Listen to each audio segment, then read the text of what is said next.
for nearly my entire life.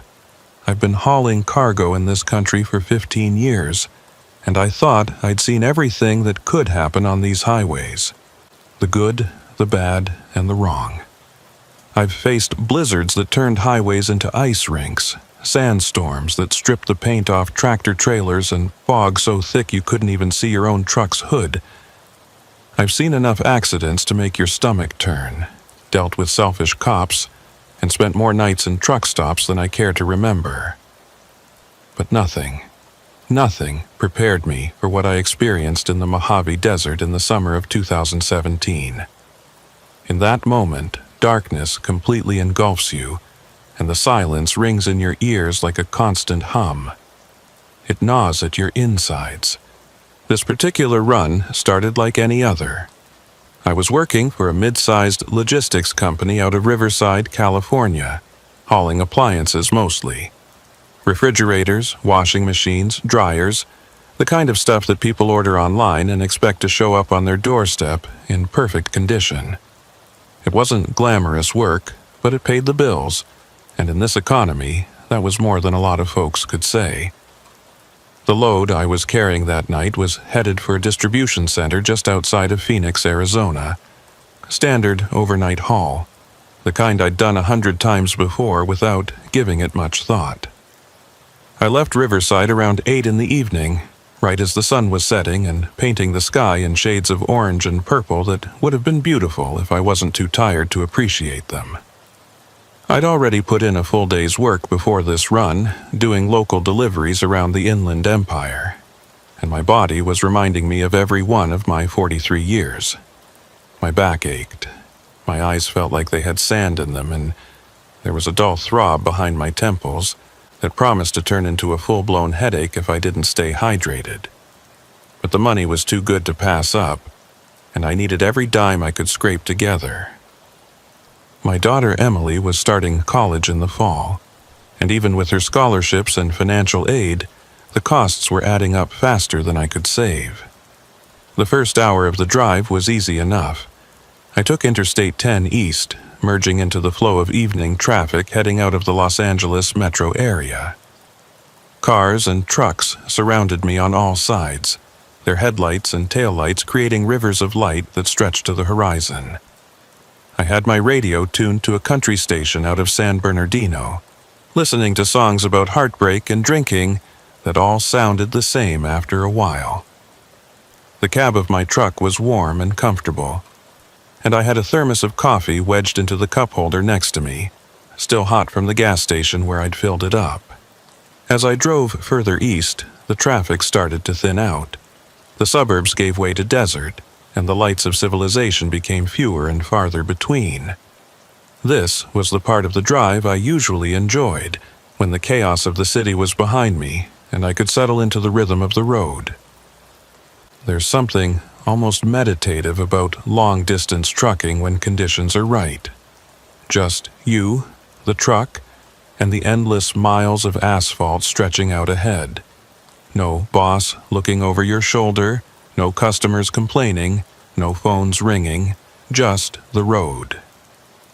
But that night, something felt off from the start. Maybe it was the exhaustion catching up with me, or maybe it was some kind of animal instinct picking up on danger I couldn't yet see. Either way, I couldn't shake this feeling of unease that settled over me like a heavy blanket. I kept checking my mirrors more often than usual, scanning the road ahead for anything out of the ordinary. Nothing jumped out at me, but the feeling persisted, gnawing at the edges of my consciousness. By the time I crossed into the open desert, the sun had fully set and darkness had fallen like a curtain. This is where the real problem became apparent. My headlights, which I'd been meaning to replace for months, were barely cutting through the darkness. They'd been getting dimmer gradually, so slowly that I hadn't really noticed until I was out here in the middle of nowhere with nothing but my weak beams to light the way. In the city or on well-lit highways, the difference wasn't that noticeable. But out here, where there were no streetlights, no buildings, no other sources of illumination, it became glaringly obvious that I was driving half blind. I cursed myself for putting off the repair. It was always something with this damn truck. The maintenance costs ate into my profits like termites chewing through wood, and every time I thought I had everything in good working order, something else would break down. Last month, it was the transmission making funny noises. The month before that, the refrigeration unit for temperature-controlled loads decided to quit in the middle of a heat wave. And now the headlights, which should have been a simple fix, were leaving me squinting into darkness and hoping I didn't hit something I couldn't see. The highway stretched out before me, a ribbon of asphalt cutting through the desert landscape. During the day, the Mojave has a stark beauty to it. The rock formations, the Joshua trees, the way the mountains rise up in the distance with their layers of sediment visible like pages in a history book. But at night, all of that disappears. At night, the Mojave becomes a void, an absence of light so complete that it feels like you're driving through the emptiness of space itself. I had to squint constantly, straining my eyes to make out where the road ended and the shoulder began. The white lines marking the lanes were my only guide, and even those seemed to fade in and out of visibility as my inadequate headlights struggled to illuminate them. Every few minutes, I'd blink hard and rub my eyes, trying to clear the fatigue that made everything seem slightly blurry around the edges. This was dangerous. I knew that. Any trucker with half a brain could see that driving in these conditions was asking for trouble. More than once, I seriously considered pulling over and calling it a night. There were rest stops along this route, places where I could park the truck and catch a few hours of sleep. I could wait until sunrise, when visibility wouldn't be an issue, and I could make the rest of the drive safely. It would only delay my delivery by a few hours, and any reasonable dispatcher would understand, given the circumstances. Safety first, right? That's what they always told us in training. But I didn't pull over. I kept driving, and I've spent the last few years wondering if that was the biggest mistake of my life. The truth is, I needed the money too badly to waste time sitting around waiting for the sun to come up. Every hour I spent parked was an hour I wasn't getting paid for, and with Emily's tuition looming over me like a dark cloud, I couldn't afford to be precious about things like ideal driving conditions. Besides, the highway was mostly straight through this section. How hard could it be to follow a straight road, even with poor visibility? That's the kind of logic that gets people killed. But I didn't think about it that way at the time. I was focused on the destination, on getting this delivery done so I could pick up the next one and keep the money flowing. That's the trap of this job, really. You're always thinking about the next load, the next paycheck, the next bill that needs paying. You stop thinking about the present moment. Stop paying attention to the warning signs that something isn't right. The radio had lost its signal about 20 minutes ago, replaced by static that hissed and crackled through the speakers. I turned it off rather than listen to that noise, and now the only sounds were the rumble of the engine and the whisper of tires on asphalt. The silence was actually worse than the static, in a way. It gave me too much time to think, too much space for my mind to wander into dark corners. I thought about Emily, about how proud I was of her for getting into college, and how terrified I was that I wouldn't be able to give her the opportunities she deserved. I thought about my ex-wife, about how she'd been right when she said this job would consume me, that I'd choose the road over my family. I thought about my father, who'd been a trucker before me, and had died of a heart attack behind the wheel of his rig when he was 55. Would that be my fate too? Dying out here on some lonely highway, another statistic, another cautionary tale for young drivers. These were the kinds of thoughts that plagued me during the long hours of solitude. Depression, maybe, or just the natural result of too much time alone with your own mind. The isolation of long-haul trucking isn't something people talk about much, but it's real and it's brutal. Sure, you meet people at truck stops and loading docks, have brief conversations with dispatchers and dock workers, but most of your life is spent alone in the cab of your truck, watching the world go by through a windshield. I shook my head, trying to clear away the dark thoughts. I needed to focus on the road, on making it through this night in one piece. I reached down to the center console, feeling around for one of the energy drinks I always kept stocked. My hand found nothing but empty cup holders and wadded-up napkins. Damn it. I'd forgotten to restock after my last run. The thermos of coffee was long since empty, and I didn't have anything else to keep me alert. This was bad. I could feel the exhaustion creeping up on me, making my eyelids heavy and my reactions slower. The smart thing to do would be to pull over immediately and get some rest, but we'd already established that I wasn't making smart decisions tonight. Instead, I started slapping my own face, pinching my arms, anything to generate some pain and shock my system into staying awake. It worked, but only temporarily. After a few minutes, the exhaustion would come creeping back, even stronger than before. The highway continued its straight path through the desert, and I continued following it, fighting against my own body's desperate need for sleep. I started talking to myself, narrating what I was seeing even though there was nothing to see. Road ahead clear, staying in my lane, checking mirrors. Everything normal. The sound of my own voice helped a little, made me feel less alone, less likely to drift off into unconsciousness. That's when I saw the first sign that this night was about to take a turn for the worse. In the distance, maybe a quarter-mile ahead, I could make out a shape on the road. At first, I thought it might be my imagination, or maybe a shadow cast by the mountains in the distance. But as I got closer, it became clear that there was definitely something there. Something that didn't belong on an empty highway in the middle of the night. My first thought was that it might be an animal. Coyotes, deer, even wild horses sometimes wandered onto the roads out here, and hitting one at highway speed could cause serious damage to the truck, not to mention kill the animal. I'd hit a deer once, years ago in Montana, and the memory of that sickening impact still haunted me.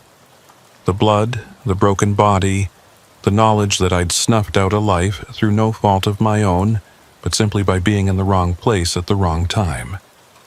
I eased off the accelerator, letting the truck slow down as I tried to get a better look at what was ahead. My pathetic headlights weren't giving me much information, just vague shapes and shadows that could have been anything.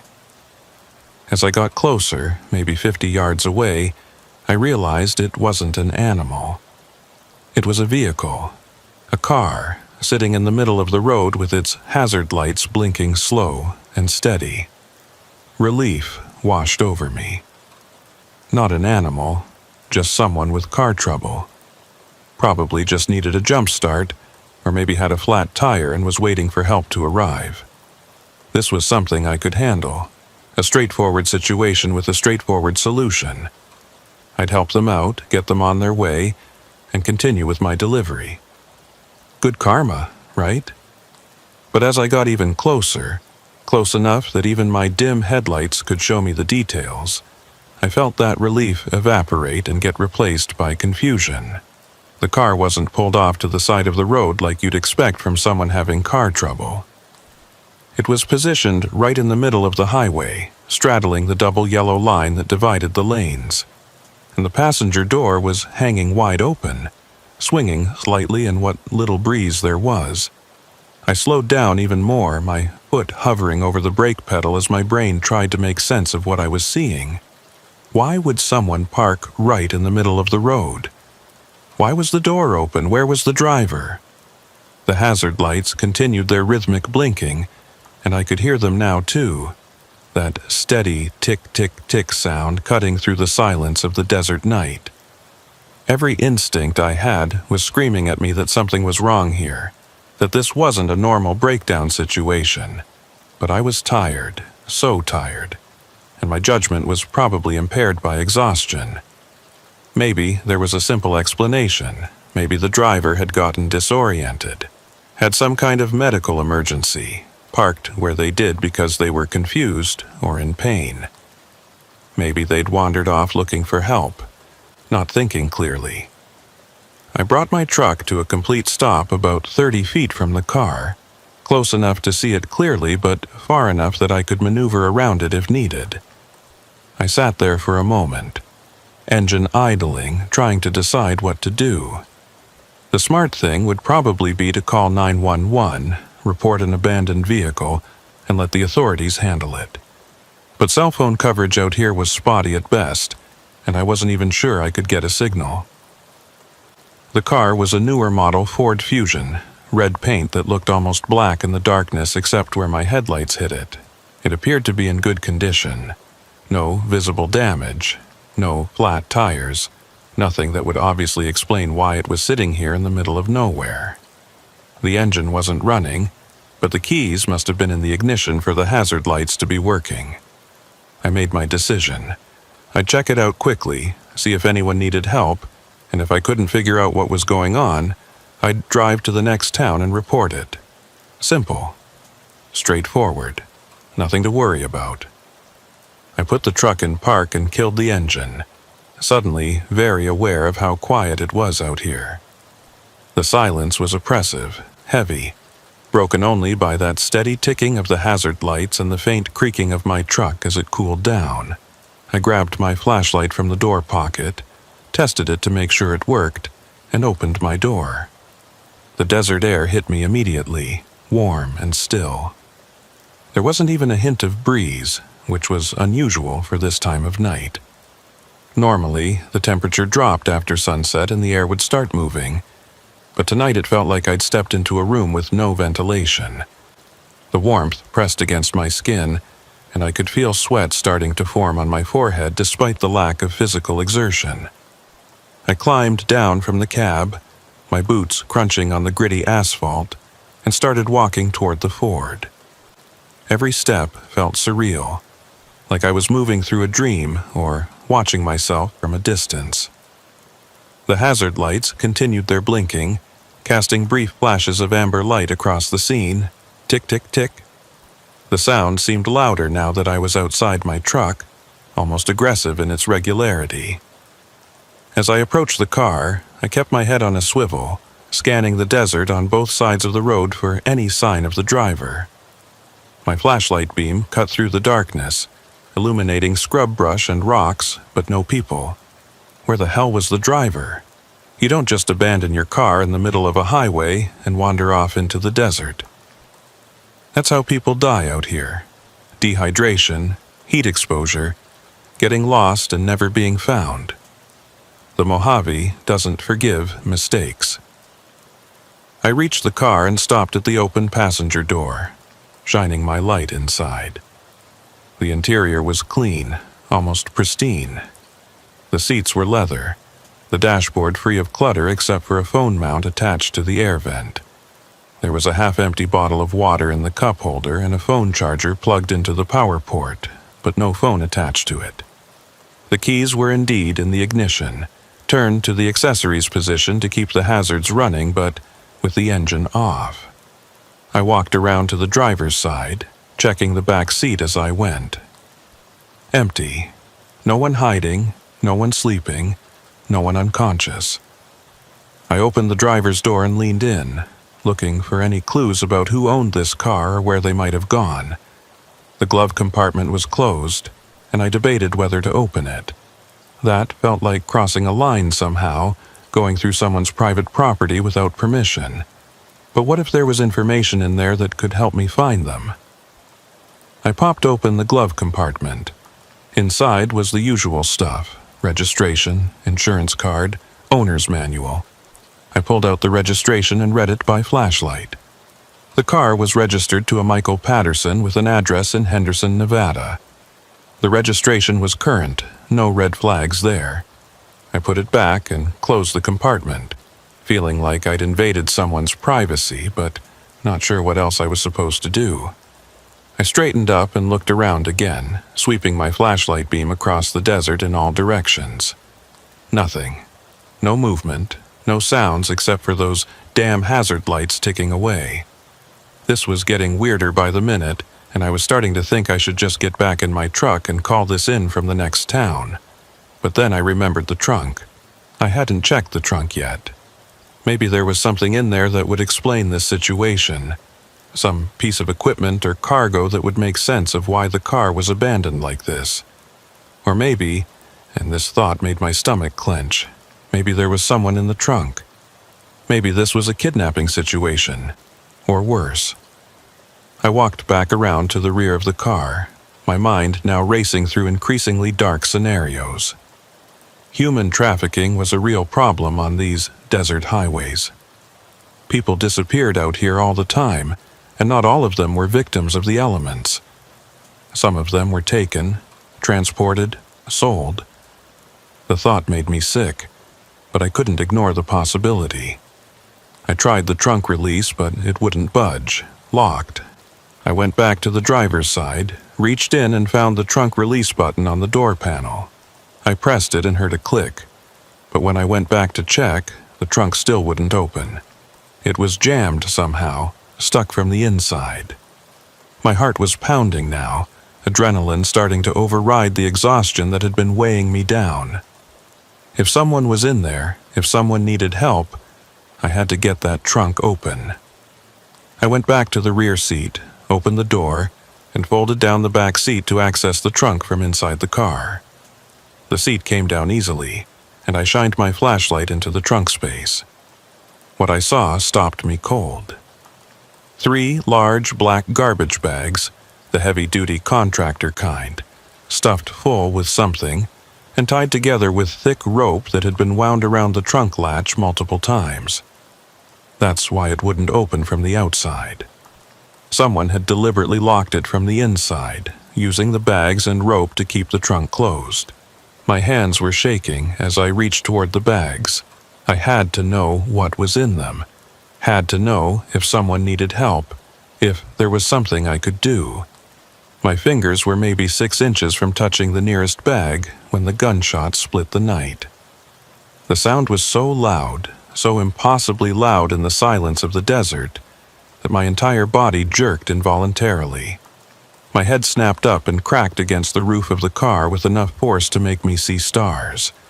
Pain exploded across my skull, bright and sharp, but the adrenaline surging through my system barely let me register it.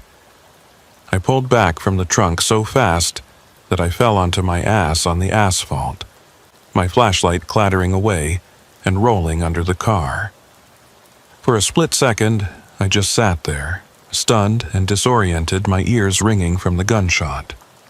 Then, survival instinct kicked in and I scrambled to my feet, not bothering to retrieve my flashlight. I had to get out of here. Had to get back to my truck. Had to move now before whoever had fired that shot decided to fire another one. I threw the keys onto the front seat of the Ford, not knowing why I did it, just operating on autopilot.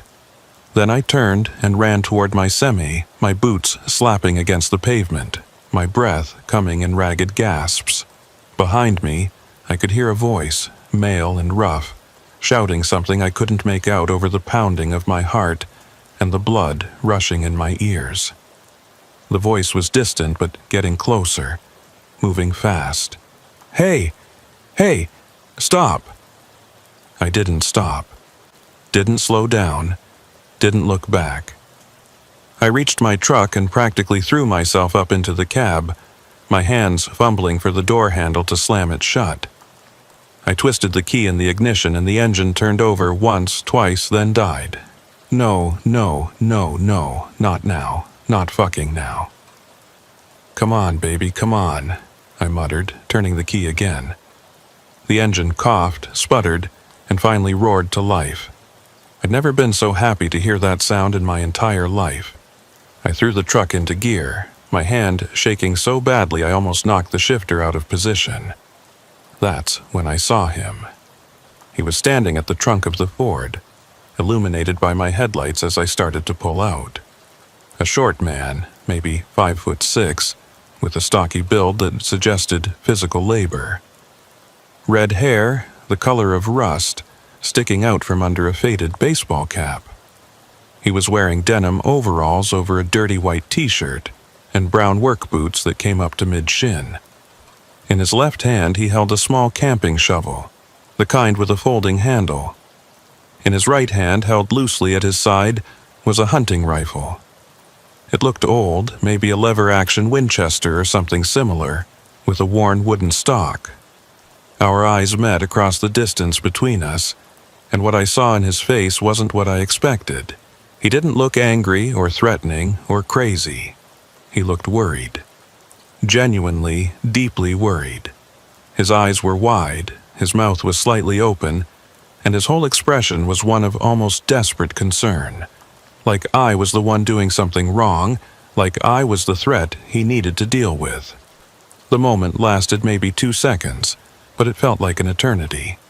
Then my truck lurched forward, and I was moving, pulling past him, putting distance between us. In my side mirror, I saw him drop the shovel and start waving his hands over his head, his mouth moving as he shouted something else I couldn't hear. He took a few steps toward my truck, still waving, still yelling. I didn't stick around to hear what he had to say. I pressed down on the accelerator, pushing the semi faster than I should have on this stretch of road, not caring about speed limits or safety or anything except getting as far away from that scene as possible. The truck's engine protested at the sudden demand for speed, but it responded, the speedometer needle climbing past 60, past 70. My hands were locked on the steering wheel in a death grip, my knuckles white, my entire body rigid with tension. I kept checking the mirrors every few seconds, half expecting to see him chasing after me on foot, even though I knew that was impossible. The Ford and the man receded into the distance behind me, the hazard lights getting smaller and smaller until they disappeared entirely, swallowed by the darkness. I drove for 5 minutes straight without letting up on the gas, my eyes darting between the road ahead and the mirrors, searching for any sign of pursuit. The highway remained empty behind me, just darkness and asphalt stretching out into infinity. Maybe I'd overreacted. Maybe he'd let me go. Maybe I was going to make it out of this after all. Then I saw the headlights. They appeared in my rearview mirror like eyes opening in the dark, distant at first but growing rapidly larger. Someone was coming up behind me, fast. Way too fast. I watched those headlights eat up the distance between us, and I just knew, it was him. The red Ford Fusion, no longer abandoned on the highway but in pursuit. No, no, no, I heard myself saying, my voice sounding strange and high-pitched in the confines of the cab. Come on, not this. Please, not this. I fumbled for my phone with one hand while keeping the other on the wheel, nearly dropping it twice before I managed to unlock it. 3 bars of signal, thank God. I dialed 911, my finger jabbing at the screen, and held the phone to my ear. It rang once, twice, 3 times. Each ring felt like an eternity. 911, what's your emergency? The voice was female, calm and professional, and I've never been so relieved to hear another human being in my life. I need help, I said, the words tumbling out of my mouth almost too fast to understand. I'm on Interstate 10, eastbound, somewhere in the Mojave. There's a man chasing me. He has a gun, he fired a shot at me. I'm in a semi-truck and he's in a red Ford Fusion and he's right behind me. Sir, I need you to slow down and tell me exactly where you are. I don't know exactly where I am. I'm in the desert, on I-10, heading toward Arizona. He's right behind me. He's been chasing me for miles. Okay, sir, I understand you're scared, but I need you to stay calm. Can you see any mile markers or exit signs? I scanned the road ahead, but there was nothing visible in the darkness. No signs, no markers, nothing to tell me exactly where I was. No, I can't see anything. It's too dark and my headlights are bad, but he's gaining on me. Please, You have to send someone. We're triangulating your position now, sir. Can you describe the vehicle that's following you? Red Ford Fusion, newer model. The driver is a white male, short, red hair, wearing overalls. He has a rifle. Behind me, the headlights were getting closer. I could see them filling my side mirrors now, bright and unrelenting. Then I heard it. The horn. Honk, honk, honk. 3 long blasts that seemed to shake the entire cab of my truck. He's honking at me. He wants me to stop. Do not stop, sir. Keep driving and stay on the line with me. We have units en route to your location. The Ford pulled up right on my bumper, so close I couldn't see its hood anymore. Just the glare of its headlights reflecting off my trailer. The horn blasted again, longer this time.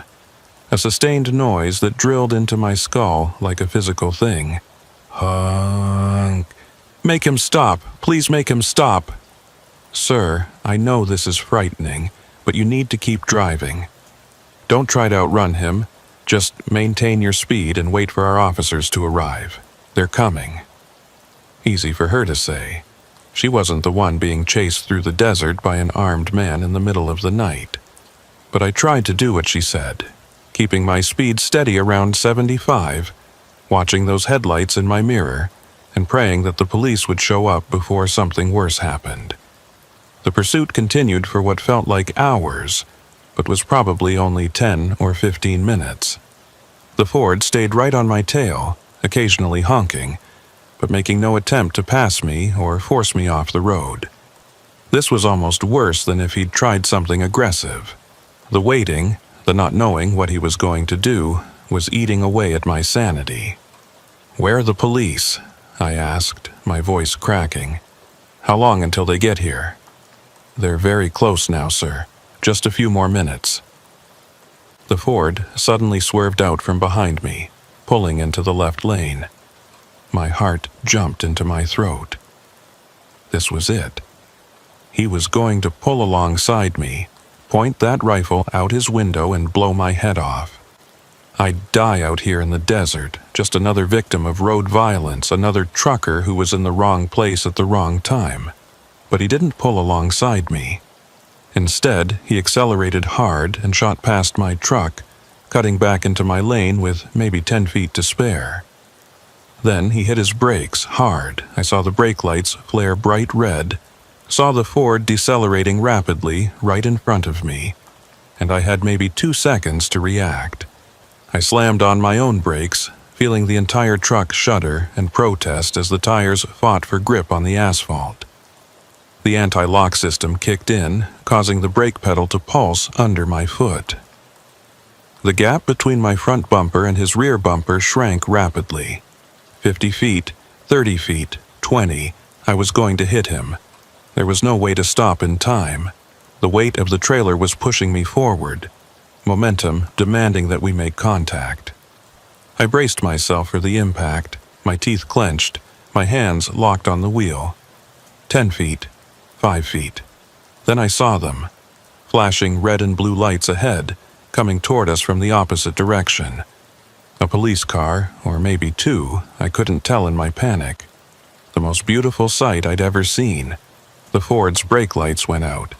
He punched the accelerator and swerved hard to the right, leaving the highway entirely and bouncing off into the desert. I watched in my mirror as he disappeared into the darkness, his taillights visible for a few seconds before the terrain hid him from view. He was gone. I eased off the brakes and brought the truck to a gradual stop on the shoulder, my entire body shaking so badly I could barely control my limbs. The police car that had been approaching crossed the median and pulled up behind me, its lights still flashing. A second car appeared from the direction I'd been heading and pulled up in front of me, boxing me in. Sir, are you there?" The 911 operator was still on the line, her voice tinny through the phone speaker. "Yeah," I managed to croak out. "Yeah, I'm here. The police are here. He's gone. He drove off into the desert." "That's good, sir. You're safe now." The officers will take care of everything." I ended the call and just sat there for a moment, staring at nothing, trying to process what had just happened. My heart was still racing, my shirt was soaked with sweat, and I could feel the adrenaline starting to wear off, leaving behind a bone-deep exhaustion that made me feel like I'd aged 10 years in the last hour. A knock on my driver's side window made me jump. A police officer was standing there, a young guy with a crew cut and a serious expression. I rolled down the window. "Sir, are you injured?" he asked. I shook my head. "No. Scared shitless, but not hurt." "I need you to step out of the vehicle, please. We're going to need to get a statement from you." I climbed down from the cab on legs that felt like jelly, my boots hitting the pavement with less steadiness than I would have liked. Another officer, this one older with gray hair and a weathered face, was standing by the front of my truck with his hand resting on his service weapon. The younger officer pulled out a notepad. "Can you tell me what happened tonight?" And so I told him everything.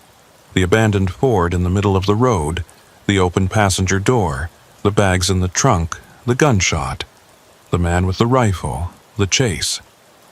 I spoke quickly, the words tumbling out in a disorganized rush, and the officer had to ask me to slow down multiple times so he could take proper notes. When I finished, he looked at his notes, then back at me. "And you said the vehicle was located approximately 20 miles back?" "I guess. I don't know exactly. I wasn't really paying attention to the mile markers. But yeah, somewhere back there." "And the driver, the man with the gun, you got a good look at him?" "Yeah, short guy, red hair, wearing overalls and work boots. He had a shovel and a rifle." The officer wrote this down, then looked up at me. "And he chased you for how long?" "I don't know, 15 minutes, 20, it felt like forever." The older officer had been listening to this exchange, and now he walked over. "Did he try to run you off the road or shoot at you during the pursuit?" "No, he just followed me, honking his horn and trying to get me to stop." The two officers exchanged a look that I couldn't quite read. "Okay," the younger one said. "Here's what's going to happen. We're going to take your statement, get your contact information, and send you on your way. We'll have units respond to the location where you found the vehicle and investigate the scene. What about the guy? He drove off into the desert. You should go after him now, before he gets away." The older officer shook his head. "Sir, we don't have any four-wheel drive units in this immediate area, and pursuing someone into the desert at night is dangerous for everyone involved. We'll establish a perimeter and coordinate a search at first light." "But he could be getting away right now. He could be destroying evidence or—" "Sir," the officer interrupted, his tone firm but not unkind. "I understand your frustration, but we have protocols we have to follow. The best thing you can do right now is answer our questions as completely as possible, so we have all the information we need to conduct our investigation." I wanted to argue, wanted to insist that they do something right now, but I could see it was pointless. They'd already made up their minds. So I stood there on the side of the highway and answered their questions, gave them my contact information, and watched as they took photos of my truck from various angles. Finally, after what felt like an eternity but was probably only 30 minutes, they told me I was free to go. The younger officer handed me a card with a case number on it. "If you think of anything else, anything at all that might be relevant, give us a call at that number. Someone will be in touch if we need any additional information." I took the card and nodded, too tired to say anything else. I climbed back into my truck, started the engine, and pulled back onto the highway. In my rearview mirror, I watched the police lights grow smaller and smaller until they disappeared entirely. The rest of the drive to Phoenix was a blur. I was operating on pure autopilot, my body going through the motions while my mind was still back there on that dark stretch of highway, trying to make sense of what had happened. Who was that man? What was in those bags? Why did he chase me? The questions went around and around in my head, like a hamster on a wheel, never reaching any satisfying conclusions. I made my delivery in Phoenix at just past 6 in the morning. The sun rising over the desert and painting the sky in shades of pink and gold that would have been beautiful if I'd been in any state of mind to appreciate them. The warehouse workers noticed something was off about me. I could tell from the way they kept glancing at me and whispering to each other, but nobody said anything. They just unloaded my trailer, had me sign the paperwork, and sent me on my way. I should have found a motel and gotten some sleep. That would have been the smart, responsible thing to do. But I couldn't face the thought of lying in a dark room with nothing but my thoughts for company. So instead, I headed to a truck stop on the outskirts of the city. I needed to be around people, needed the noise and activity to drown out the memories of the previous night. The truck stop was one of those big ones that caters to long-haul drivers, with a full restaurant, showers, a small convenience store, and rows of parking spaces for semis. I pulled into a spot, killed the engine, and just sat there for a while staring at nothing. My phone rang. The dispatcher. I'd completely forgotten to check in after making my delivery. "Hey Frank, got your signature on the Phoenix delivery. Everything go okay?" "Yeah, fine. All good." "You sound like hell. You feeling all right?" I almost told him everything right then. Almost unloaded the whole crazy story about the abandoned car and the man with the rifle and the chase through the desert. But something stopped me. Maybe it was the fear that he wouldn't believe me, or that he'd think I was losing my mind, or that he'd decide I was too much of a liability and let me go. "Just tired," I said instead. "Long night. Well, get some rest. I've got another load for you tomorrow afternoon, picking up in Tucson and heading to San Diego. Easy run, good money." "Sounds good. I'll be ready." I ended the call and climbed out of the truck. My legs were stiff from hours of sitting, and I had to hold on to the door for a moment while the blood flow returned to normal. Once I was steady, I made my way into the truck stop, the automatic doors sliding open with a pneumatic hiss. The restaurant was about half full, mostly truckers like me, along with a few families who were probably doing road trips across the country. The smell of coffee and bacon and pancakes hit me as soon as I walked in, and I realized I was starving. I hadn't eaten anything since yesterday afternoon, before I'd started the run that had turned into a nightmare. I found a booth in the corner and slid into it, positioning myself so I could see the door. I didn't want anyone sneaking up on me, didn't want to be surprised. A waitress appeared almost immediately, a middle-aged woman with tired eyes and a professional smile. "Coffee?" she asked, already pulling a pot from behind her back. "Please, and I'll take the biggest breakfast you have." She poured the coffee, took my order, and disappeared back toward the kitchen. I wrapped my hands around the mug, absorbing its warmth, and took a sip. It was terrible coffee, burned and bitter, but I didn't care. It was hot and it had caffeine, and that was all that mattered. I pulled out my phone and did something I probably shouldn't have.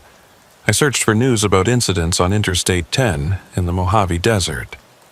I wasn't sure what I expected to find. Maybe a story about the abandoned car, or about the man with the rifle. Something that would validate what I'd experienced and prove it wasn't just some exhaustion-induced hallucination. But there was nothing. No news stories, no alerts, nothing. It was like the whole thing had never happened. I expanded my search, looking for any mentions of Michael Patterson from Henderson, Nevada, the name on the car's registration. Still, nothing relevant came up. Just some social media profiles that might or might not have been the same person. The waitress returned with my food, a massive plate piled high with eggs, bacon, sausage, hash browns, and pancakes. I thanked her and dug in, not tasting anything, just shoveling food into my mouth mechanically. I needed the calories, needed the fuel to keep functioning. As I ate, I thought about calling Emily. I wanted to hear my daughter's voice, wanted that connection to normalcy and safety in the life I'd built. But it was still early, and she'd be asleep. And what would I even say to her? "Hey, honey, just wanted to let you know I almost got killed by a crazy man in the desert last night." No, better to keep it to myself. I finished eating and paid my bill, leaving a generous tip because the waitress had been nice, and I felt like spreading some good karma around after the night I'd had. Then I went back to my truck, climbed into the sleeper berth, and tried to get some rest. Sleep didn't come easy. Every time I closed my eyes, I saw those garbage bags in the trunk. Every time I started to drift off, I jerked awake, my heart pounding, convinced I'd heard a gunshot. After about 2 hours of this, I gave up and just lay there staring at the ceiling of the sleeper, watching the shadows move as other trucks pulled in and out of the parking lot.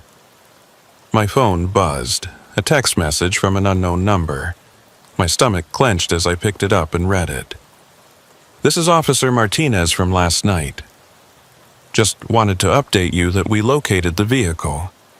It had been moved from the position you described, but we found it about 15 miles west of where you said. Vehicle was empty, no sign of the driver, no garbage bags or rope in the trunk. Investigation is ongoing. Thank you for your cooperation." I read the message 3 times, my confusion growing with each pass. The vehicle had been moved? The bags were gone? What the hell did that mean? I called the number, and Officer Martinez answered on the 3rd ring. "This is Martinez." "Yeah, hi, this is Frank Morrison. You just sent me a text about the Ford Fusion?" "Right, yes. Did you have any questions about the update?" "What do you mean the bags were gone? There were 3 garbage bags in the trunk, tied together with rope."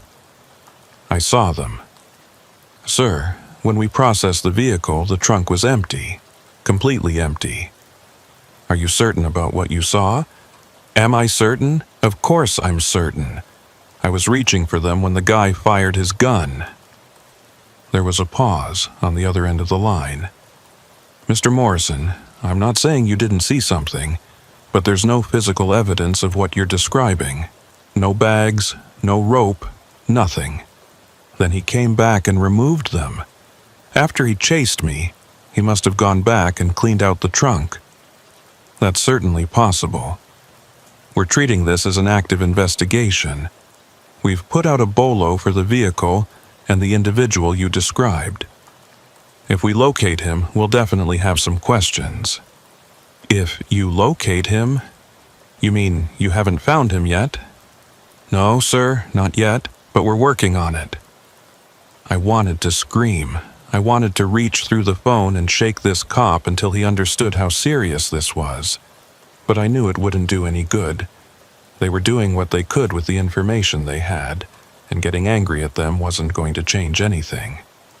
"Okay," I said, forcing my voice to stay calm. "Thank you for the update. Please let me know if you find anything else." "Will do, Mr. Morrison.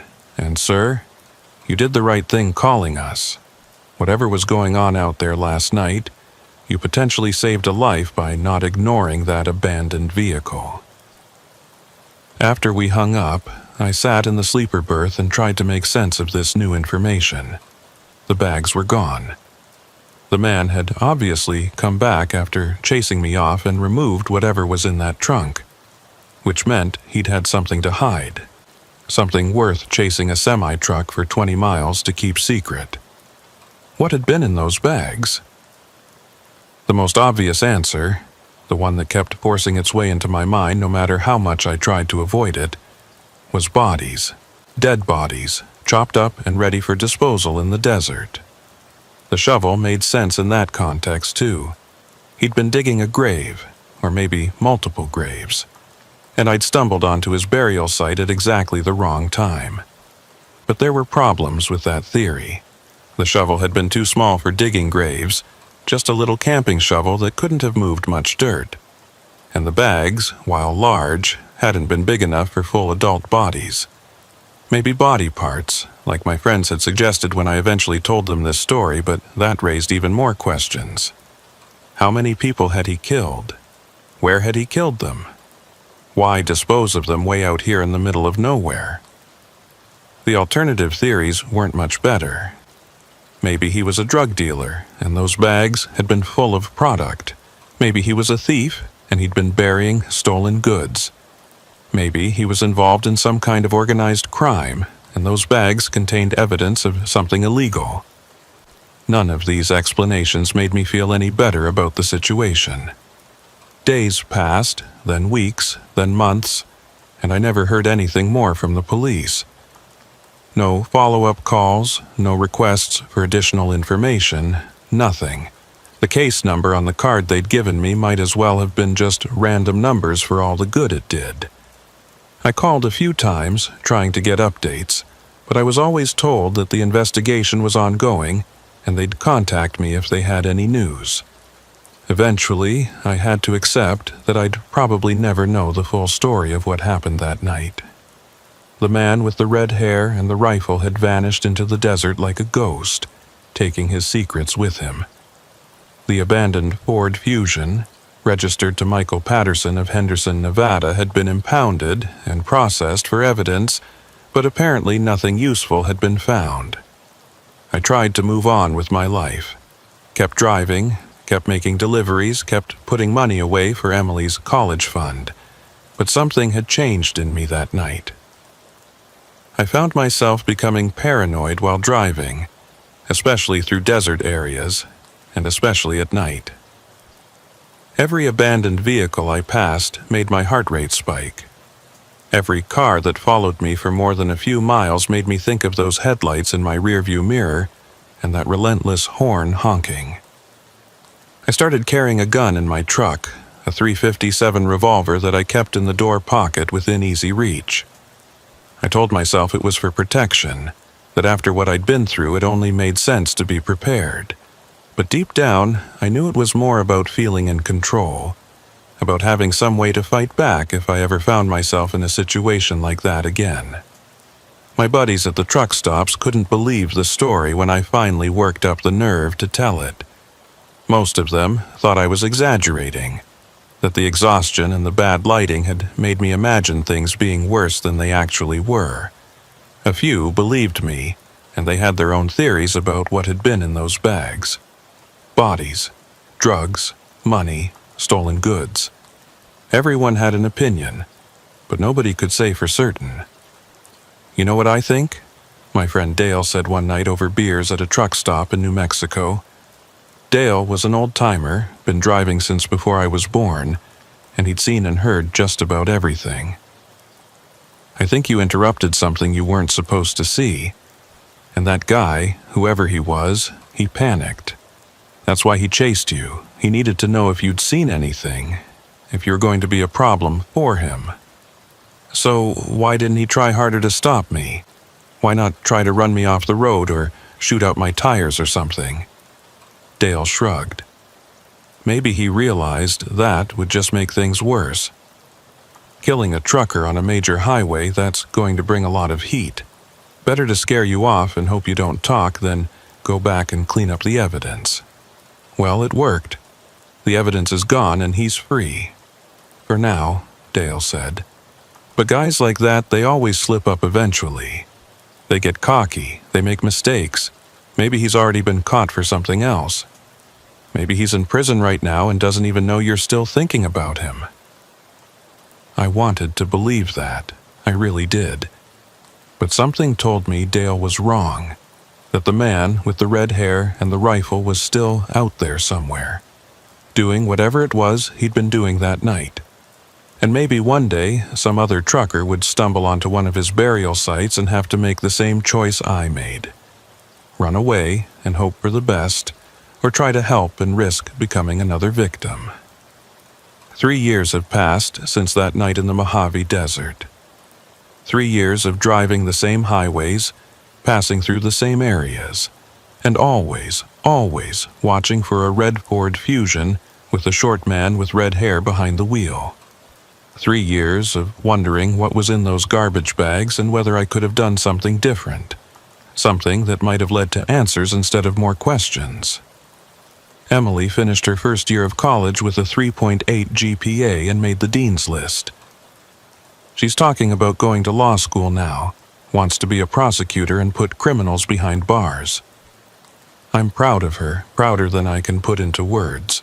But every time she talks about her career plans, I think about that night and wonder if the man who chased me will ever face prosecution for whatever he was doing out there in the dark. I still drive trucks for a living, still haul freight across the country, still spend more nights in the cab of my semi than I do in my apartment. But I've made some changes to how I operate. I replaced those dim headlights immediately after that night, upgraded to the brightest LED lights I could find. I keep my truck meticulously maintained now, never putting off repairs or service. I don't drive when I'm exhausted anymore, no matter how much money might be on the line. And I never, ever stop to investigate abandoned vehicles. That last one is important. I've passed maybe a dozen abandoned cars in the years since that night, and every single time I've driven right by and called it in from the next town or rest stop. I don't care if someone needs help. I don't care if it looks suspicious. I don't care if I might be the difference between life and death for someone. I learned my lesson about playing hero, about thinking I could handle whatever situation I might encounter out there in the lonely places. Some people might call that cowardice. They might say I have a moral obligation to help people in distress, that turning my back on someone who might need assistance makes me no better than the criminals I'm afraid of. Maybe they're right. I've thought about it a lot, turned it over in my mind during those long hours behind the wheel, and I still don't have a good answer. All I know is that I have a daughter who needs me around, and I can't help anyone if I'm dead or missing. The police never contacted me again after that initial update about finding the car empty. I called every few months for the first year, asking if there had been any progress on the investigation. But I always got the same answer. The case was still open, but there were no new leads. Eventually, I stopped calling. There didn't seem to be any point. I did my own research when I could, searching online for any news stories that might be connected to what I'd seen. Missing persons reports from Henderson, Nevada, unsolved murders in the Southwest, any crimes involving red Ford Fusions or short men with red hair. I found plenty of cases that could potentially be related, but nothing that was a clear match. The desert keeps its secrets, and the people who know how to use it can disappear as completely as if they'd never existed. One theory that I keep coming back to, the one that lets me sleep at night, is that maybe it wasn't bodies in those bags. Maybe it was something else, something illegal but not actively violent. Drug money, maybe, or contraband of some kind. The man could have been a courier or a dealer, burying his product or his profits out in the desert where nobody would find them. That would explain why he chased me. Why he was so desperate to keep me from seeing what was in the trunk. It would also explain why he didn't try harder to actually hurt me. He just needed to scare me off and buy himself time to clean up. It's not a perfect theory.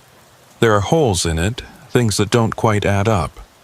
But it's better than the alternative, which is that I witnessed the beginning or the end of someone's murder and did nothing to stop it or bring the killer to justice.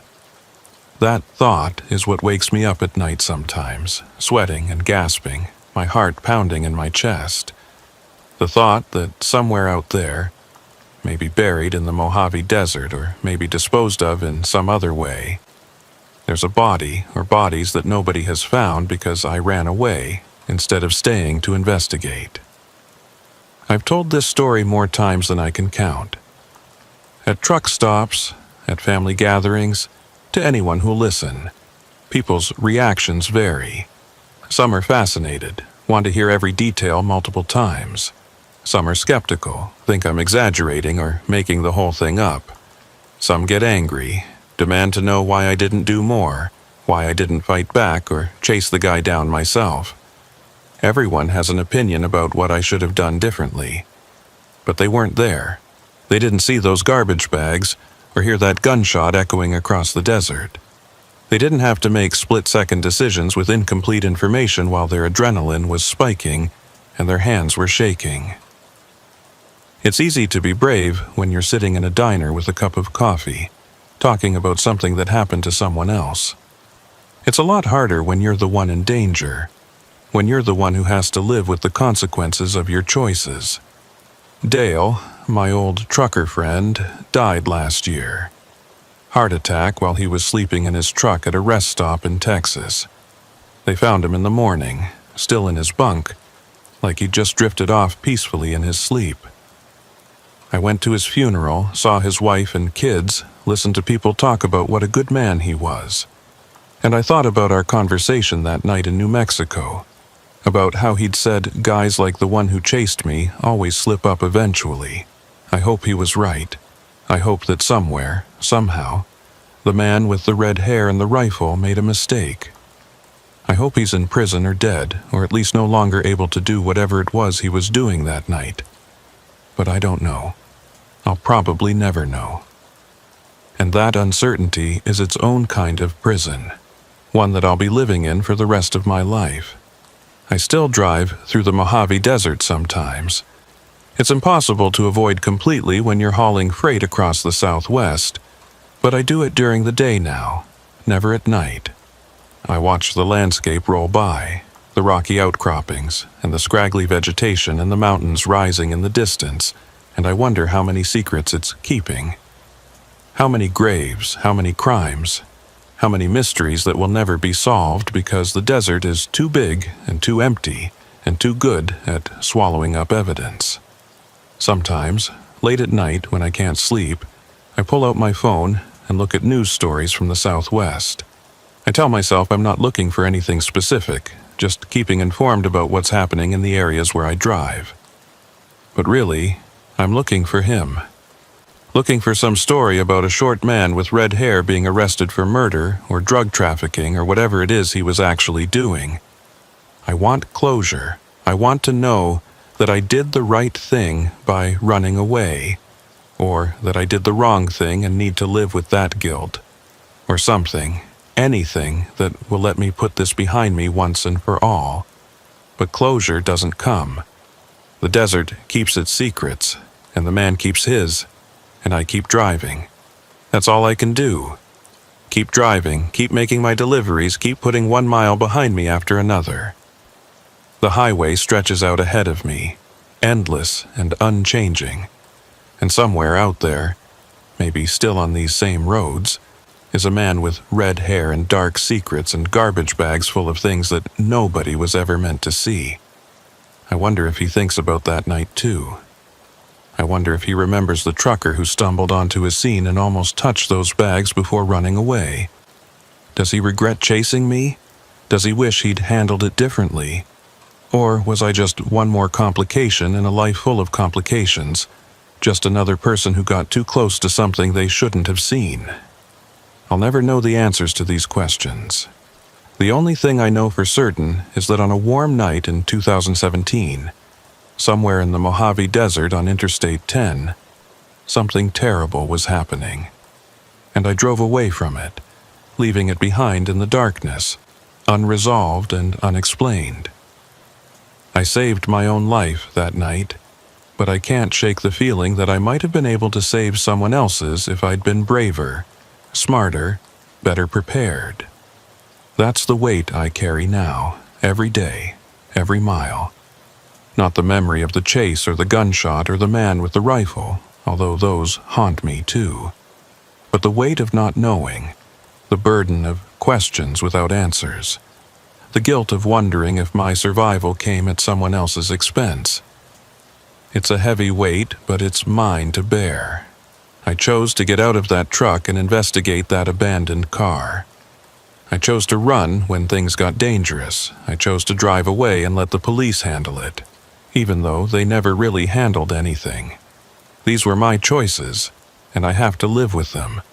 So I keep driving, keep watching the road, keep telling this story to anyone who'll listen.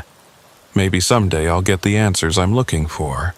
Maybe someday the truth about what was in those garbage bags will come to light, and I'll finally be able to put this behind me.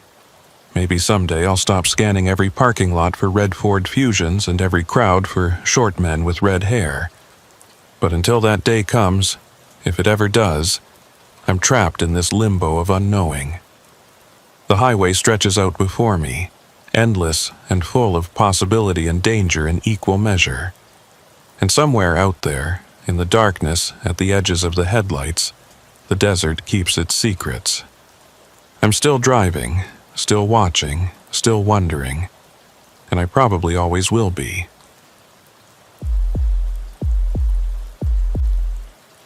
I'm on the younger side for this industry, only been trucking for a little over 2 years, and people love to remind me of that fact.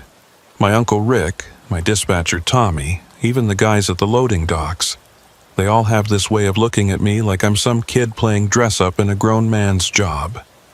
Maybe they're right. Maybe I should have stayed in school, finished my degree at Penn State, gotten some white-collar job that my parents could brag about at neighborhood barbecues. But life doesn't always work out the way you plan it, and sometimes the detours you take end up defining who you become. I dropped out halfway through my junior year.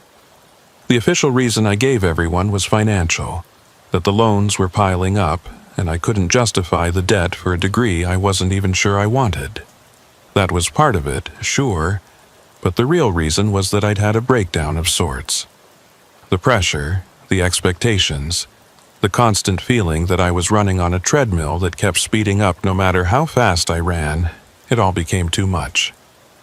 I started having panic attacks in class, couldn't sleep, couldn't eat, couldn't function, so I left, much to the disappointment of pretty much everyone who knew me. Trucking seemed like a good escape. It was honest work, decent pay, and most importantly, it was about as far from the academic pressure cooker as I could get. Nobody out here cared about my GPA or my test scores or my potential. They cared about whether I could deliver the load on time and in one piece. Simple, clear, achievable. The job itself turned out to be more complicated than I expected, though. Not the driving part, that was actually the easy part. It was the isolation that got to me. All those hours alone in the cab with nothing but my thoughts for company, that's when the demons I'd been running from would catch up with me. The self-doubt, the fear that I'd made a huge mistake, the nagging voice in my head that sounded suspiciously like my father telling me I was wasting my potential. You can't outrun your own mind. I learned that pretty quickly. This particular incident happened about 3 months into my career, when I was still green enough to make rookie mistakes but experienced enough to think I knew what I was doing. Dangerous combination, that. I was hauling a load from South Jersey to Lafayette, Indiana, a 12-hour drive that would have been manageable on its own. But I just completed an 8-hour run from Connecticut to Jersey, and instead of taking a break like a sane person would have, I decided to chain the 2 deliveries together.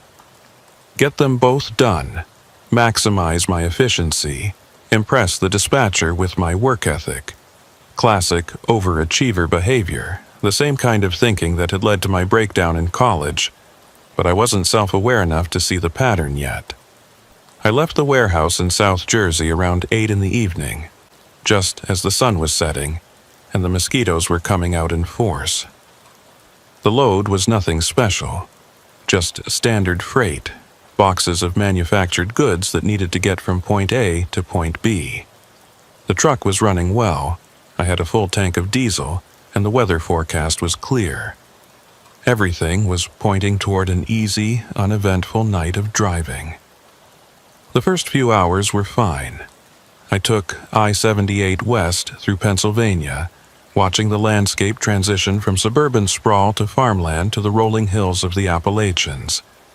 I had my playlist going, a mix of indie rock and hip-hop that kept me energized, and I was making good time.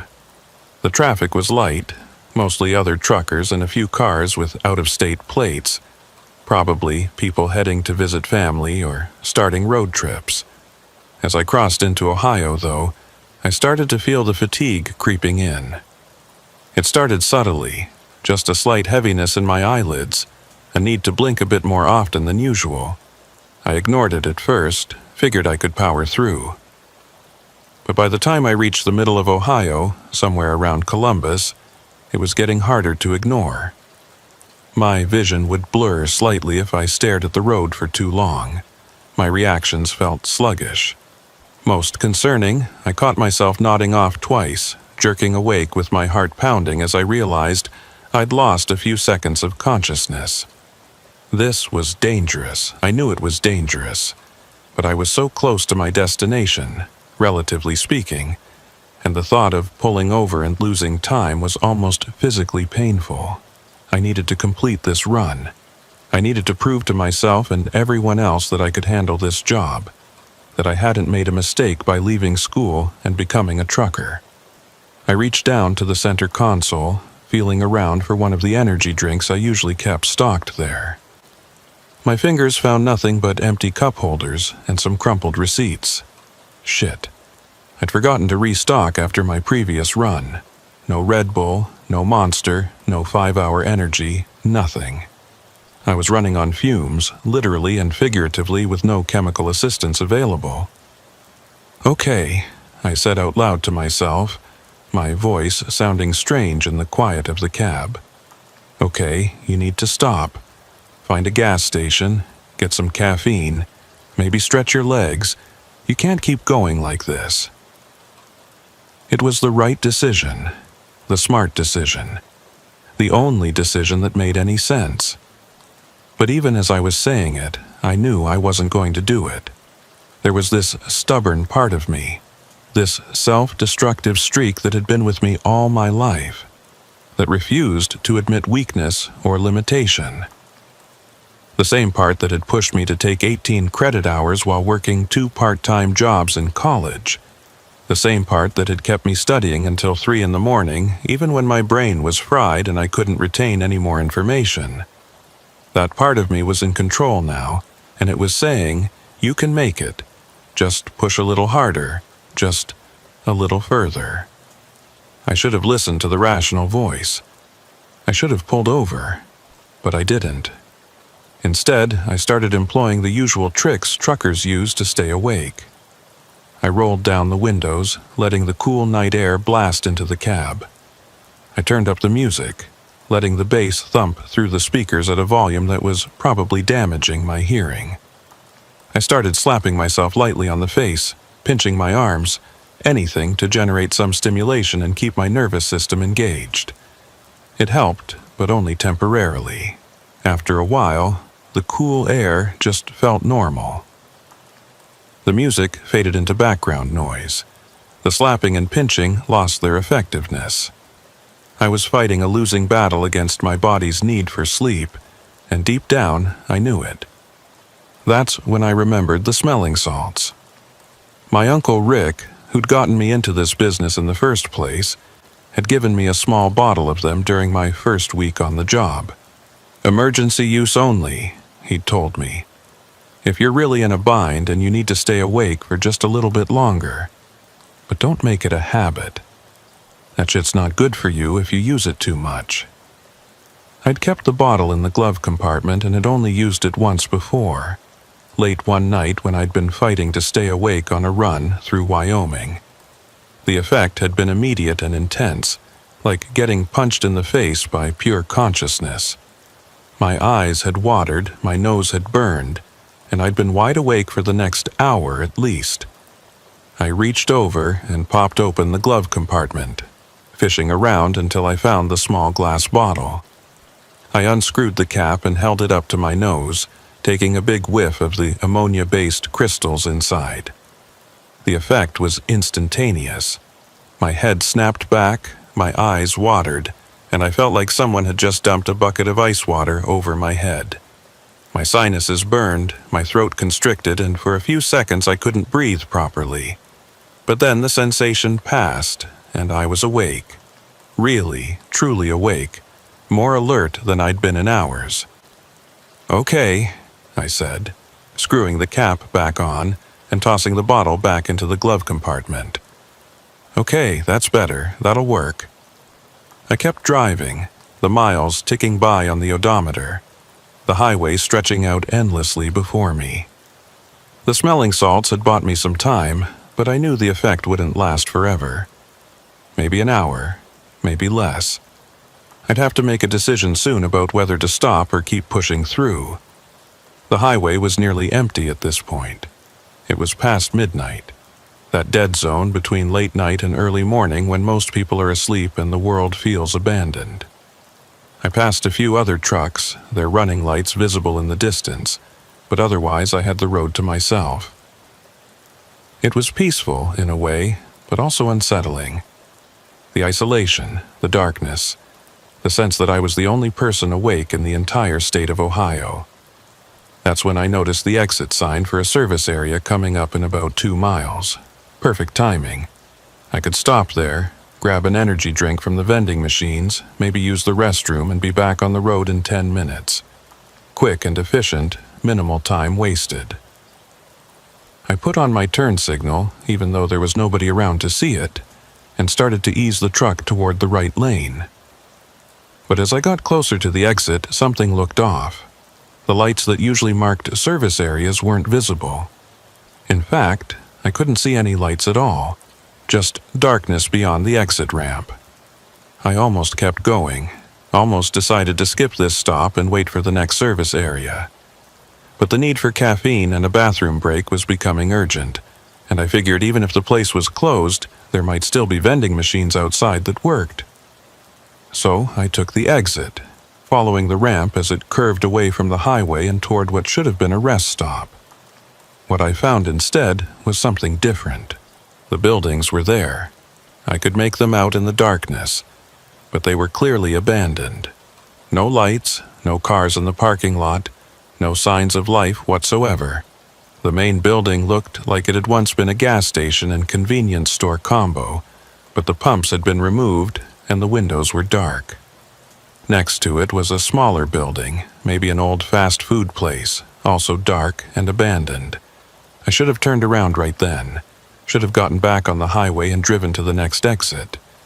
But I was here already, and surely there had to be something useful at this location. Maybe a working vending machine, or at least a place to park for a few minutes while I gathered myself. I pulled the truck into the empty parking lot and killed the engine. The sudden silence was almost deafening after hours of road noise and music. I sat there for a moment, looking at the abandoned buildings, trying to decide if this was a terrible idea or just a slightly bad one. 5 minutes, I told myself. Just check it out for 5 minutes, and if there's nothing here, you get back on the road. I grabbed my flashlight from the door pocket, tested it to make sure it worked, and climbed down from the cab. My legs were stiff from sitting for so long, and I had to hold on to the door for a moment while the blood flow returned to normal. The night air was cool but not cold, and there was a strange stillness to it, like the world was holding its breath. The parking lot was cracked and overgrown with weeds, and I could hear the crunch of gravel under my boots as I walked toward the main building. As I got closer, I could see that this place hadn't been abandoned recently. The windows were dusty and covered in grime. There were old leaves and trash piled up against the walls, and the paint on the doors was peeling and faded. This place had been closed for years, maybe decades. I tried the front door anyway, expecting it to be locked. To my surprise, it swung open with a long, drawn-out creak that made me flinch. I stood in the doorway, shining my flashlight into the darkness beyond, trying to see what was inside. The interior was gutted. Empty shelves lined the walls. There was a counter at the back that might have once held a register, and the floor was covered in dust and debris. No vending machines, no working lights, nothing useful at all. Just an empty shell of a building that had once served travelers, but now served no purpose except to decay slowly into the earth. I was about to turn around and head back to my truck when I noticed a faint glow coming from somewhere deeper in the building. I paused, squinting into the darkness, trying to locate the source. It seemed to be coming from a back room, maybe an office or storage area. Just a faint greenish light that barely penetrated the darkness. Curiosity got the better of me. I know, classic horror movie mistake. But I was tired and not thinking clearly, and some part of me was hoping that the glow meant there was still electricity running to the building, which might mean there was a working vending machine, or at least a bathroom with running water somewhere. I walked through the main room, my flashlight beam cutting through the darkness, dust motes dancing in the light. The floor creaked under my weight, and I could hear small sounds in the walls, probably mice or rats that had made this abandoned building their home. The glow got brighter as I approached the back room, and I could see now that it was coming from under a closed door. I reached for the doorknob, my hand trembling slightly even though I wasn't sure why. Some animal instinct was telling me to turn around, to get out of this place, but I ignored it. I turned the knob and pushed the door open slowly. The back room was small, maybe 10 feet by 10 feet, and it contained exactly one thing: a refrigerator. An old, battered refrigerator that was somehow still running, its interior light creating that greenish glow I'd seen.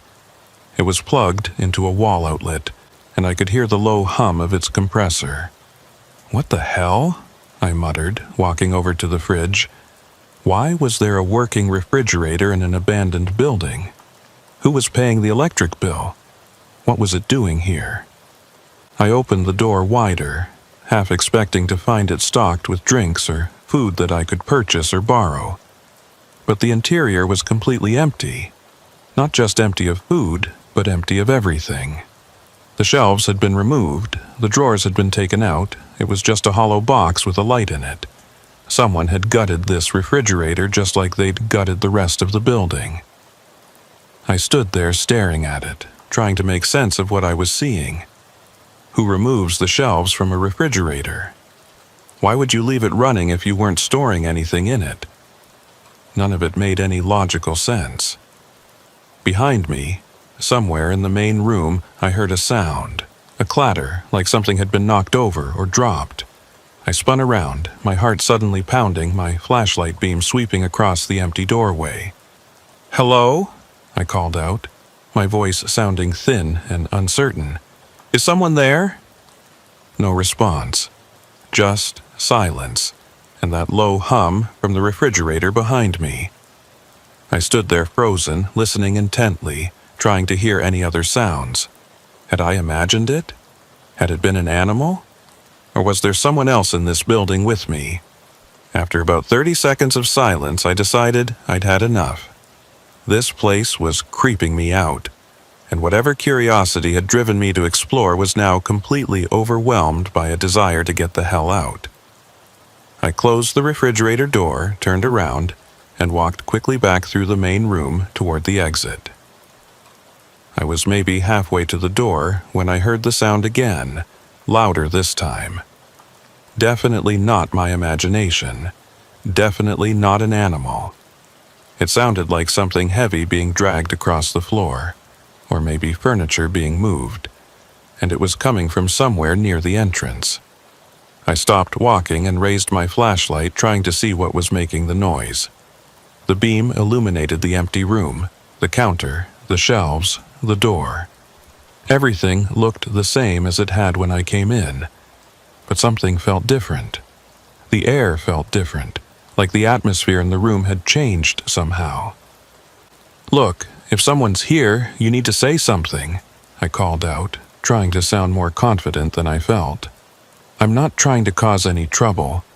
I'm just a trucker who needed to take a break." Still no response. But I was certain now that I wasn't alone in this building. Every instinct I had was screaming at me to run, to get out now, to not wait around to find out who or what was sharing this space with me. I started walking toward the door again. Faster now, not quite running, but close to it. My boots thudded against the floor, and I could hear my own breathing, harsh and rapid.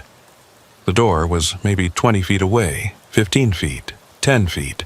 I reached for the handle, grabbed it, pulled it open. The cool night air rushed in, and I practically fell through the doorway in my haste to get outside. I didn't look back, didn't pause to investigate the sounds I'd heard, just started half running, half jogging back toward my truck. Behind me, I heard the door to the building swing open again. I did look back then, couldn't help myself, and what I saw made my blood run cold. The door was standing wide open, but I couldn't see anyone in the doorway. No person, no animal, nothing. Just darkness and that open door, swinging slightly in the still night air. But I absolutely knew that I hadn't left that door open. I'd closed it behind me, or at least I thought I had. I didn't wait around to figure it out. I ran the rest of the way to my truck, yanked open the driver's side door, and hauled myself up into the cab. My hands were shaking so badly I could barely get the key into the ignition. But finally, I managed it, and the engine roared to life. I threw the truck into gear and peeled out of that parking lot like the devil himself was chasing me, not caring that I was probably damaging the transmission with my rough handling. The abandoned buildings receded in my rearview mirror, and within minutes I was back on the highway, surrounded by the familiar lights and sounds of the interstate. My heart was still pounding, and I could feel adrenaline coursing through my system, making my hands shake and my breathing rapid. What the hell had just happened back there? Had there really been someone in that building with me, or had my exhausted brain been playing tricks on me? The logical part of my mind said it was probably just an animal, or the building settling, or any number of mundane explanations. But the primitive part of my brain, the part that had kept our ancestors alive on the African savanna, was convinced that I'd just narrowly escaped something dangerous. I drove for another 10 minutes, putting as much distance as possible between myself and that abandoned rest stop, before I finally allowed myself to slow down to a normal speed. My breathing was starting to return to normal, and the adrenaline was beginning to wear off, leaving behind a bone-deep exhaustion that was even worse than before. I needed to stop, really stop this time, at a well-lit, definitely not abandoned truck stop with other people around. I pulled out my phone and checked the GPS for the nearest option. There was a major truck stop about 15 miles ahead, one of the big national chains that stayed open 24 hours. Perfect.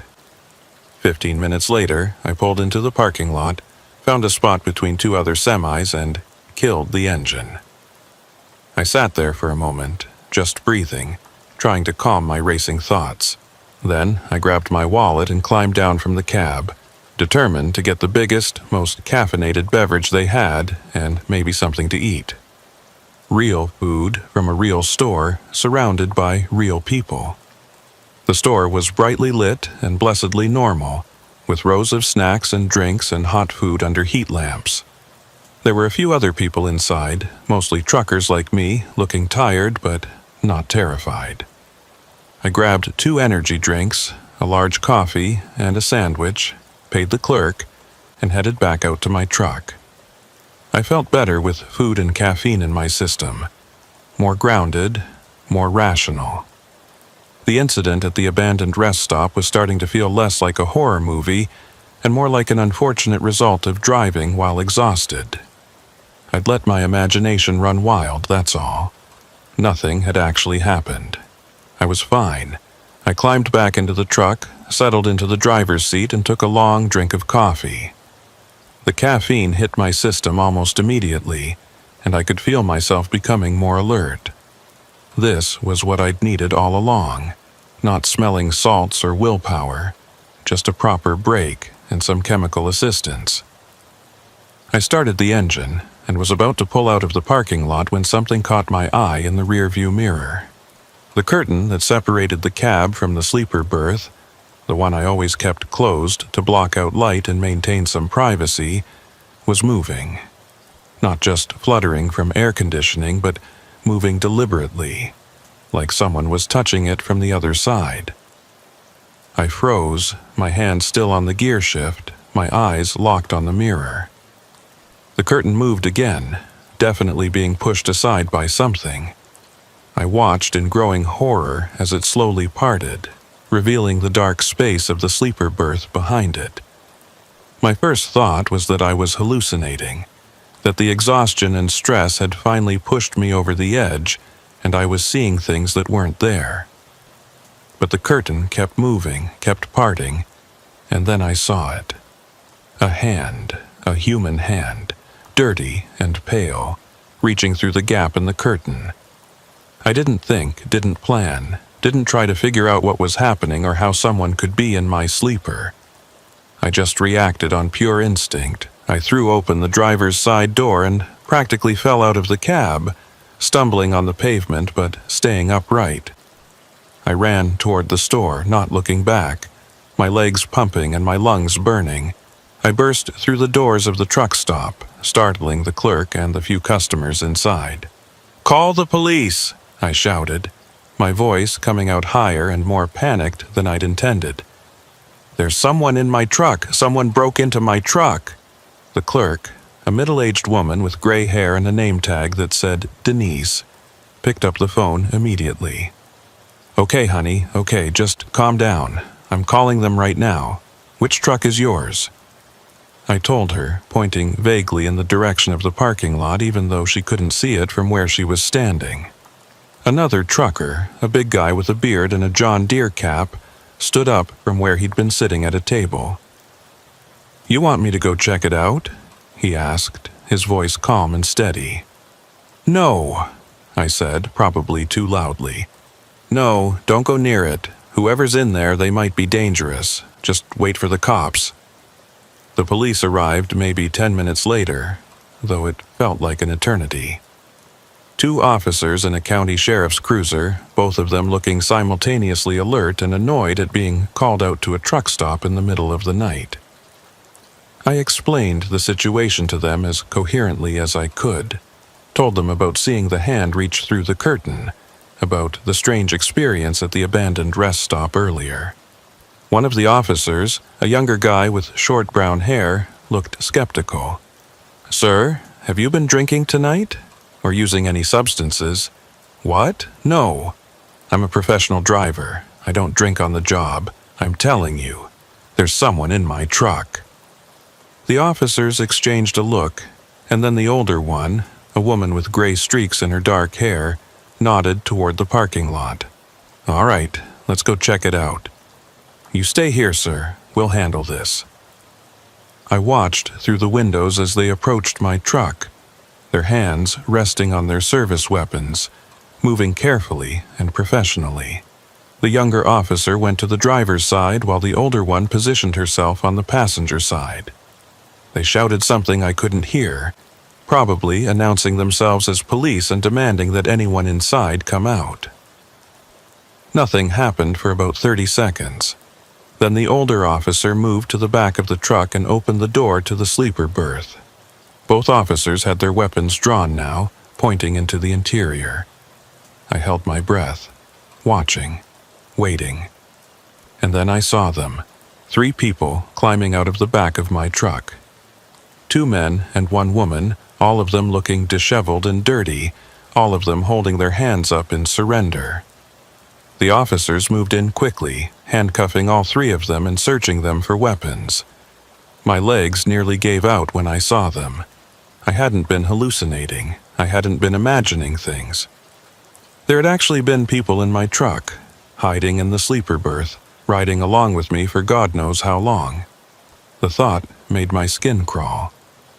The older officer came back into the store a few minutes later and approached me. "Sir, we've detained 3 individuals who were found in your vehicle. Do you know any of them? Did you give them permission to be in your truck?" "No, I've never seen them before in my life. How did they even get in there? We're still figuring that out. We'll need you to come down to the station and file a full report. And we'll need to search your vehicle to make sure there's no contraband or evidence of other crimes." "Other crimes? What are you talking about?" The officer hesitated, then said, "One of the individuals was armed with 2 switchblades. We're taking this very seriously." The next few hours were a blur of police stations, interviews, and paperwork. I sat in a small room with fluorescent lights that hummed and flickered, drinking terrible coffee from a styrofoam cup and answering the same questions over and over again. No, I didn't know the individuals who'd been found in my truck. No, I hadn't given anyone permission to be there. No, I hadn't noticed anything unusual until I saw the curtain moving. Well, except for the abandoned rest stop. But surely that wasn't related, was it? The detective handling my case was a man in his 50s named Rawlings, with tired eyes and the kind of weathered face that suggested he'd seen too much human ugliness over the years. He sat across from me at a metal table, a notepad in front of him, and listened to my story with an expression that gave nothing away. "Walk me through your road again," he said, clicking his pen. "From the beginning. When did you first notice something was off?" I went through it all again. The drive from Connecticut to New Jersey, then the second leg from New Jersey toward Indiana. The exhaustion, the stop at the abandoned rest stop, the strange refrigerator, the sounds in the building. Detective Rawlings' expression changed slightly when I mentioned the abandoned rest stop. "This place," he said, "can you describe exactly where it was?" "Somewhere in Ohio, off I-78. I don't remember the exact exit number. It was after Columbus, but before the Indiana border." Rawlings wrote something down, then looked at me again. "And you went inside the building?" "Yeah. I was looking for a vending machine or something. I needed caffeine. Did you see anyone inside?" "No, but I heard something. Noises. Like someone moving around. That's why I left so quickly." Rawlings nodded slowly, still writing. "Mr. Morrison, I'm going to ask you something, and I need you to be completely honest with me. Is there any possibility, any at all, that these individuals entered your vehicle while you were at that rest stop?" The question hit me like a physical blow. I'd been so focused on the immediate shock of finding people in my truck that I hadn't really thought about when or how they'd gotten in there. But now that Rawlings mentioned it, the timing made horrible sense. "I didn't lock the truck," I said quietly. "When I got out to check the rest stop, I didn't lock the doors. I was only planning to be gone for a few minutes, and I didn't think... the place was abandoned. I didn't think anyone would be there. But clearly someone was," Rawlings said. "Multiple someones, in fact. And while you were inside exploring that building, they saw an opportunity." I felt sick. While I'd been poking around in that abandoned building, getting spooked by noises and empty refrigerators, 3 people had climbed into the back of my truck and hidden themselves in the sleeper berth. They'd been there the whole time I drove away, the whole time I stopped at the truck stop, the whole time I sat in the cab drinking coffee and congratulating myself on having gotten caffeine. They'd been right behind me, separated by just a thin curtain, close enough to touch me if they'd wanted to. What were they planning to do? I asked, my voice barely above a whisper. Were they going to rob me? Kill me? Rawlings's expression softened slightly. We're still interviewing them, trying to piece together their intentions. But based on preliminary questioning, it appears they were homeless individuals looking for a ride to a warmer climate. They've been squatting at that abandoned rest stop for several weeks, apparently. When they saw your truck pull up, they saw it as an opportunity for free transportation. But one of them had knives, 2 switchblades. Yes, that's the concerning part. We're running their information through our databases now, checking for outstanding warrants or prior criminal history. It's possible the weapons were just for self-defense, or it's possible they had more sinister intentions. We won't know until we know more about who these people are. I sat there processing this information, trying to wrap my mind around how close I'd come to what exactly. Best case scenario, I'd have been robbed and maybe beaten up. Worst case scenario, I'd have ended up as another statistic, another trucker who disappeared on a lonely highway and was never seen again.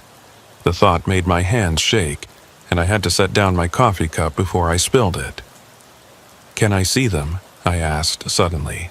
"The people who were in my truck, can I see what they look like?" Rawlings considered this for a moment, then nodded.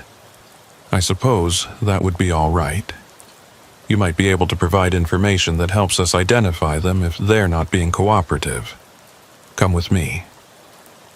He led me down a hallway to a room with a one-way mirror. On the other side of the glass, I could see the 3 individuals who'd been pulled from my truck. They were sitting at a table, still handcuffed, looking tired and defeated.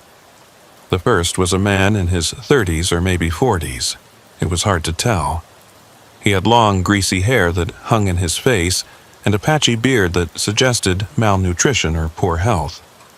His clothes were layers of different garments, all of them dirty and worn. He was staring at the table, not speaking, his shoulders hunched. The second man was younger, maybe mid-20s, with a shaved head and neck tattoos that I couldn't make out clearly from this distance. He was more animated than the first man, talking to someone I couldn't see, his hands moving despite the handcuffs. The woman was harder to look at somehow. She was probably in her late 30s with dark hair pulled back in a ponytail and a face that might have been pretty once but was now gaunt and hollow-eyed. She was wrapped in a dirty blanket and she was staring at nothing, her expression completely blank. "Do you recognize any of them?" Rawlings asked. I shook my head. "No, I've never seen any of them before." The older man, the one with the long hair, that's the one who had the knives. Won't tell us his name, won't tell us where he's from, won't tell us anything. The younger man says his name is Kyle and claims they were just trying to get to Florida, where they have family. The woman hasn't spoken a single word since we brought her in. I stared at them through the glass. These 3 strangers who'd invaded my truck and my life. And I tried to feel anger or hatred or something, but mostly what I felt was a weird combination of fear and pity. They looked like people who'd been beaten down by life, who'd made bad decision after bad decision until they ended up squatting in abandoned buildings and sneaking into trucks. That didn't excuse what they'd done, didn't make it okay that they'd put me in danger, but it made them seem less like monsters and more like desperate, broken people. "What happens to them now?" I asked. "They'll be charged with trespassing, possible vehicle tampering and weapons violations for the knives. Depending on what we find in their background checks, there might be additional charges.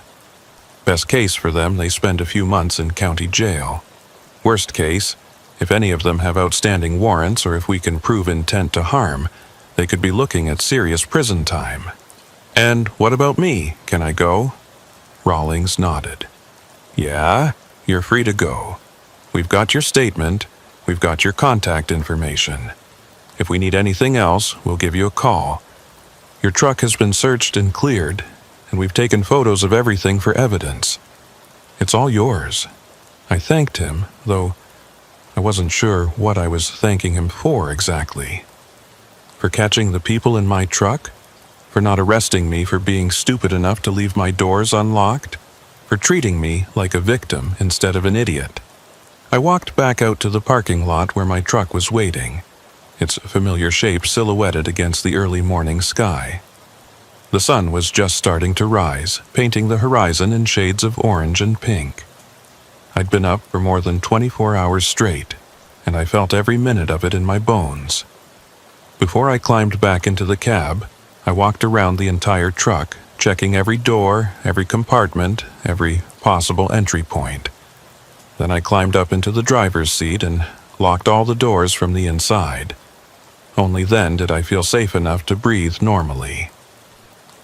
I called my dispatcher and explained what had happened, leaving out some of the more embarrassing details about the abandoned rest stop. He was surprisingly understanding, told me to find a motel and get some real sleep, and that we'd figure out the delivery schedule later. I thanked him and ended the call, then just sat there for a while, trying to decide what to do next.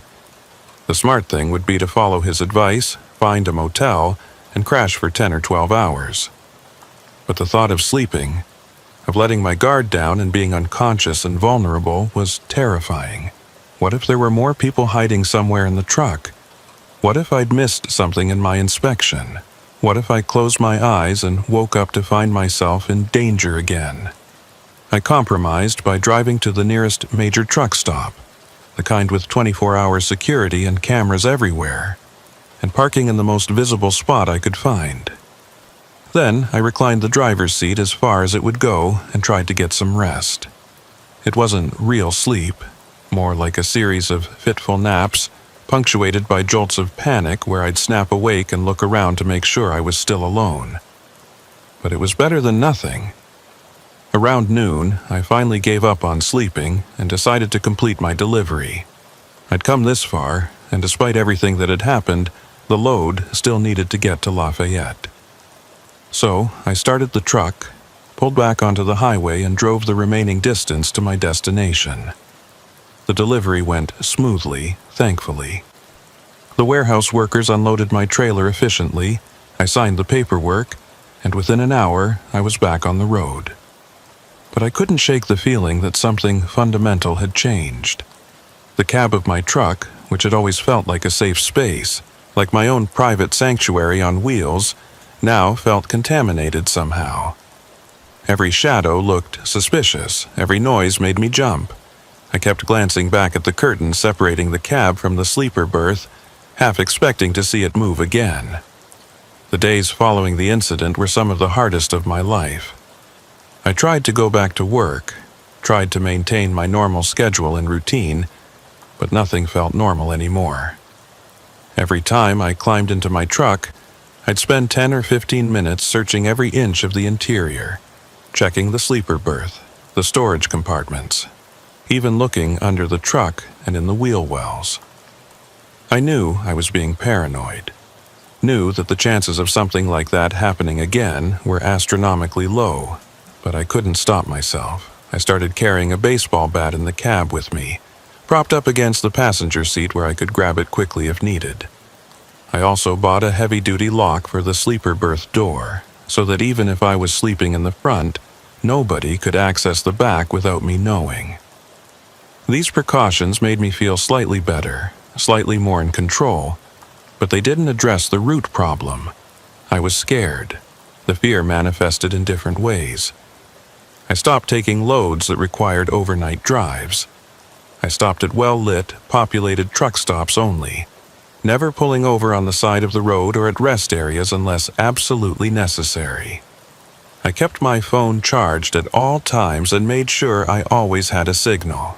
I told friends and family my route before every trip and checked in with them at regular intervals. My dispatcher noticed the change in my behavior. "You doing okay?" he asked during a phone call to discuss my next load. "You've been turning down a lot of runs lately, the overnight ones especially." "Yeah, I'm fine," I lied. "Just trying to maintain a better work-life balance, you know?" "Uh-huh. Look, I get that what happened was scary, but you can't let it control your life. This is a safe job, statistically speaking. You're more likely to get in a car accident than to have someone break into your truck." 3 people hid in my truck and rode with me for miles while I had no idea they were there, I said, my voice sharper than I intended. "One of them had knives, so forgive me if I'm not ready to just pretend everything is normal." There was a pause on the other end of the line. "Fair enough," he said finally. "Take whatever time you need, but eventually, you're going to have to decide if you can keep doing this job or if you need to find something else." That conversation stuck with me. Was I going to let this incident end my trucking career? Was I going to let fear dictate my choices and limit my options? I'd already dropped out of college because of anxiety and pressure. Was I going to drop out of this career too? I talked to my Uncle Rick about it a few weeks after the incident. We met for dinner at a restaurant halfway between his route and mine, and I laid out everything that had happened, everything I'd been feeling. "You think I'm being ridiculous," I said after I'd finished my story. "You think I'm overreacting." Rick shook his head. "No, I don't think that at all. What happened to you was legitimately traumatic.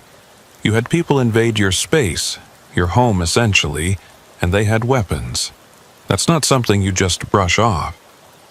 "But I can't keep living like this. I can't keep being afraid of my own truck." "No, you can't," Rick agreed. "So here's what I think you should do. First, you need to talk to someone, a therapist, a counselor, someone who specializes in trauma. What you're experiencing is probably PTSD, and that's not something you can just will yourself out of. You need professional help."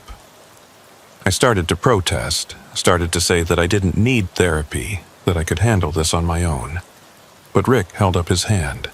"Let me finish.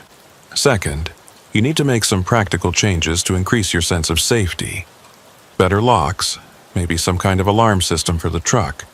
There are companies that make motion sensors for vehicles, things that will alert you if someone's trying to break in. Look into that." "I've already got a lock for the sleeper berth," I said. "Good, that's a start. And third, you need to ease back into the job gradually. Don't try to go back to your old schedule right away. Start with short daytime runs, trips where you're never more than an hour from civilization. Build your confidence back up slowly." It was good advice, practical and compassionate, and I took it to heart. I found a therapist who specialized in trauma and started weekly sessions. It was awkward at first, talking to a stranger about my fears and anxieties, but it helped. She taught me breathing exercises for when I felt panic rising, gave me strategies for managing intrusive thoughts, and helped me understand that what I was experiencing was a normal response to an abnormal situation. I also upgraded my truck's security. I installed motion sensors on all the doors, bought better locks, and even set up a small camera in the sleeper berth that I could monitor from my phone. Were these measures extreme? Probably, but they made me feel safer, and that was what mattered. Slowly, very slowly, I started taking longer runs again. First, just 3 or 4 hours, then 6, then 8. I worked my way back up to overnight drives, though I was much more careful about where I stopped and how I secured my truck. The paranoia didn't go away completely, but it became manageable. I learned to distinguish between reasonable caution and irrational fear. About 6 months after the incident, Detective Rawlings called me with an update. The 3 individuals who'd been found in my truck had all been identified and charged. The older man with the knives turned out to have an outstanding warrant for assault in Michigan, and he was facing serious prison time. The younger man, Kyle, had pleaded guilty to trespassing and got probation plus time served. The woman, who they'd eventually identified as a missing person from Iowa, was being transferred to a psychiatric facility for evaluation. "I thought you'd want to know how it all turned out," Rawlings said. "And I wanted to tell you that your testimony was helpful in securing the convictions.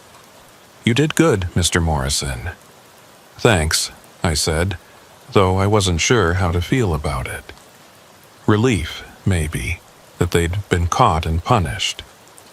Sadness that their lives had gone so wrong that they'd ended up in that situation. A mixture of both? "One more thing," Rawlings added. "We investigated that abandoned rest stop you mentioned, the one where you think they got into your truck. Turns out it's been a known squatter location for years. We cleared it out after your incident, arrested a few people who were living there, and the county has since fenced it off and installed no trespassing signs. So at least some good came out of this. After we hung up, I sat in my truck for a while, processing this information. The abandoned rest stop had been shut down. The people who'd invaded my truck had been caught and charged. The case was closed. I should have felt closure, should have felt like this chapter of my life was finished and I could move on. But I didn't feel closure. I felt tired. Tired of being afraid. Tired of second-guessing every decision. Tired of the constant vigilance that had become my default state. I wanted to go back to the way things were before, when trucking had felt like freedom instead of a series of potential dangers to be navigated. It's been a year and a half since 3 strangers climbed into the back of my truck while I was exploring an abandoned rest stop in Ohio. A year and a half since I discovered them hiding behind the curtain, armed with knives and wrapped in dirty blankets. A year and a half since I learned that the world is more dangerous than I'd wanted to believe, and that sometimes the threats don't announce themselves with obvious warning signs. I'm still driving trucks, still hauling freight across the country, still spending more nights on the road than in my apartment. But I'm different now, changed in ways both obvious and subtle. I'm more cautious, more prepared, more aware of my surroundings. I'm also, I'd like to think, more compassionate toward the people I see on the margins of society, the ones living in cars or under bridges or in abandoned buildings. Not enough to let them into my truck, mind you, but enough to understand that desperation can drive people to do things they might not otherwise do. The therapy helped. I still see my counselor once a month just to check in and make sure I'm staying on track mentally. She's taught me a lot about trauma and resilience, about the difference between being careful and being paralyzed by fear. I've learned that what happened to me was scary, yes, but it doesn't have to define the rest of my life. I can acknowledge the danger while still moving forward. I've also become something of an advocate for truck security among my fellow drivers. I tell my story at truck stops and rest areas, warning other drivers about the risks of leaving their vehicles unlocked, even for just a few minutes. Some of them think I'm being paranoid, that I'm letting one bad experience turn me into a fearmonger. But others thank me, tell me they've started being more careful because of what I've shared. If even one driver avoids what happened to me because I spoke up, then it's worth it. My relationship with my truck has evolved too. It's no longer just a vehicle or a tool for making money. It's my workspace, my sanctuary, my home away from home. I've made it as comfortable and secure as possible, installing not just security equipment, but also little touches that make it feel more personal. Photos of my family on the dashboard, a good sound system for music, comfortable bedding in the sleeper berth. If I'm going to spend this much time in here, I want it to feel like it's truly mine. I think a lot about those 3 people sometimes. The older man who wouldn't give his name, now serving time in a Michigan prison for the assault charge. Kyle, the younger man with the neck tattoos, who's hopefully gotten his life together and is staying out of trouble. And the woman, the one who never spoke, who turned out to be a missing person with mental health issues that went untreated for too long. I wonder where they are now, whether they think about that night as often as I do, whether they have any regrets about the choices that led them to hide in the back of a stranger's truck. I don't hate them. That might sound strange, but it's true. I was angry at first, furious that they'd invaded my space and put me in danger, but that anger has faded, replaced by a more complex understanding of how people end up in desperate situations. They were homeless, probably hungry, definitely struggling with issues I can't fully comprehend. That doesn't excuse what they did, but it contextualizes it, makes it slightly more understandable. What I do hate is the system that allowed them to fall through the cracks in the first place. The lack of mental health services, the inadequate support for people experiencing homelessness, the cycle of poverty and desperation that makes people feel like they have no options except to hide in trucks or squat in abandoned buildings. If there had been better resources available, maybe they wouldn't have been in that situation. Maybe I wouldn't have been either. I've thought about going back to school sometimes, finishing the degree I started before everything fell apart. Maybe studying social work or psychology, using what I've learned from my own experiences to help others. But trucking has gotten into my blood in a way I didn't expect. There's something meditative about the long drives, something peaceful about the rhythm of the road. It's given me time to think, time to process, time to figure out who I am and who I want to be. I'm still young, relatively speaking, only in my mid-20s, with my whole life ahead of me. This career doesn't have to be forever. But for now, it's what I need. It pays my bills, gives me space to heal, and allows me the independence I crave. And with the security measures I've put in place, with the lessons I've learned, I feel as safe as anyone can feel in this job. The abandoned rest stop where it all happened has been demolished, according to a news article I found online. The county decided it was too much of a liability, too much of a magnet for crime and squatters, so they tore down the buildings and filled in the area. Part of me is glad it's gone, glad that other drivers won't stumble into the same situation I did. But another part of me feels sad about it. Like a chapter of my life has been literally erased from the landscape. I drive past that exit sometimes, when my routes take me through that part of Ohio. The ramp is still there, but it's been blocked off, with concrete barriers preventing anyone from leaving the highway. There's nothing to see, just an empty stretch of land where buildings used to stand. But I always slow down when I pass it. Always take a moment to remember what happened there, to acknowledge how close I came to something much worse than what actually occurred. My friends and family know the story now, the whole story. I didn't tell them at first, didn't want to worry them or make them think I couldn't handle my job. But eventually, I realized that keeping it secret was just another form of fear, another way of letting the incident control me. So I told them, and they were supportive and understanding, even if some of them tried to convince me to find a different career. "You could do anything," my mother said when I told her. "You're smart, you're capable, you don't have to put yourself in danger like this." But I tried to explain to her that every job has risks. Every career has moments of danger or uncertainty. The difference is that now I know what some of those risks look like, and I can prepare for them.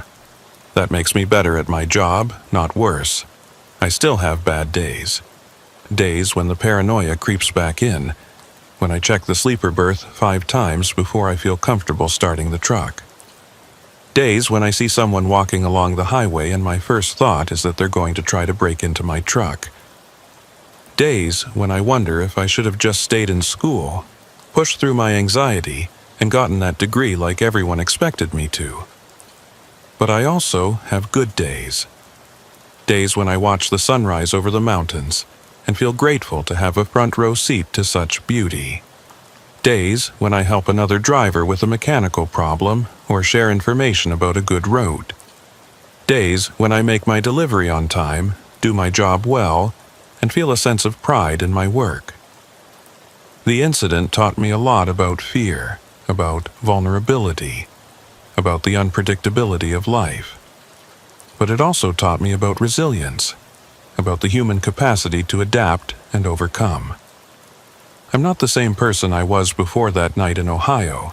I'm more cautious, yes, but also more confident. More aware of danger, but also more appreciative of safety and normalcy. I lock my truck every time I leave it now, even if I'm just running into a gas station for 2 minutes. I check the back before I start driving, every single time. I trust my instincts when something feels off. These habits have become second nature. Automatic behaviors that require no conscious thought. And I talk about what happened, not to dwell on it or seek sympathy, but to educate others to prevent similar incidents, to contribute to a culture of safety in the trucking industry.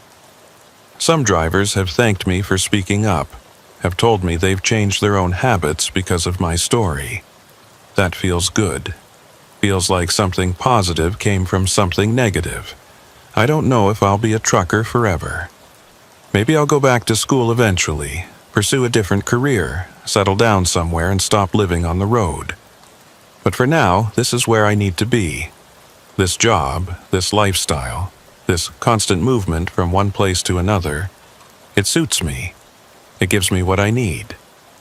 The highway stretches out before me, just like it does every day, familiar and unchanging. Somewhere behind me is the past, the mistakes I've made, the fears I've faced, the moments that have shaped who I am. Somewhere ahead of me is the future, uncertain and full of possibility. But right now, in this moment, I'm exactly where I need to be. Behind the wheel, moving forward, living my life despite the scars it's left on me. The truck's security system beeps softly. All systems normal, all doors secure. The sun is setting, painting the sky in shades of orange and purple. I've got a full tank of diesel, a thermos of coffee, and a clear route to my destination. In the rearview mirror, I can see the empty sleeper berth, the curtain pulled back so I can see that I'm alone. Just me and the road, the way it should be. I turn up the music, settle into my seat, and keep driving. There's a delivery to make, miles to cover, a job to do. And I'm going to do it well, because that's what I've chosen. This life, this career, this particular path through the world. It's not always easy, and it's certainly not always safe, but it's mine. The incident is part of my story now, but it's not the whole story. It's one chapter in a book that's still being written, one experience among many that will shape who I become. I survived it, learned from it, and moved forward. That's all anyone can do, really. Take what life throws at you, process it as best you can, and keep going. The highway rolls on beneath my wheels, carrying me toward whatever comes next. I'm ready for it, whatever it is.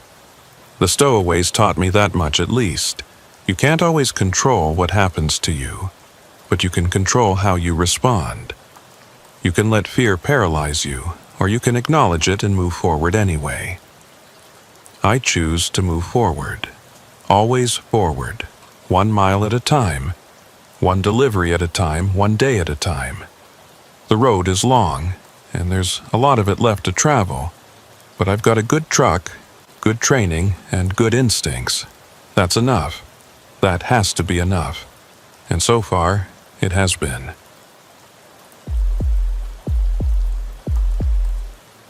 My name is Kevin, and I've been hauling freight across this great country of ours for the better part of 15 years.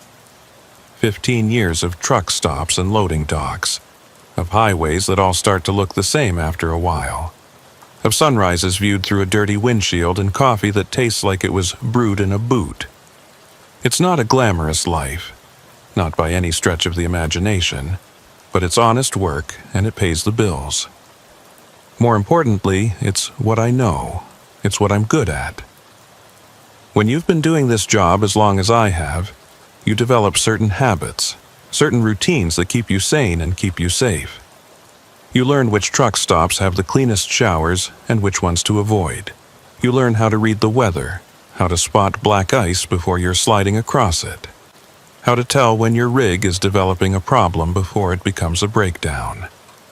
You learn the rhythms of the road, the ebb and flow of traffic, the best times to drive and the best times to rest. But the most important thing you learn, the thing that separates the veterans from the rookies, is how to manage your time and your energy. This job will grind you down if you let it.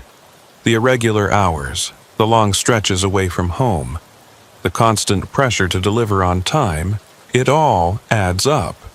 You have to know your limits, have to understand when to push yourself and when to back off. That's the theory, anyway. In practice, I've never been very good at following that advice.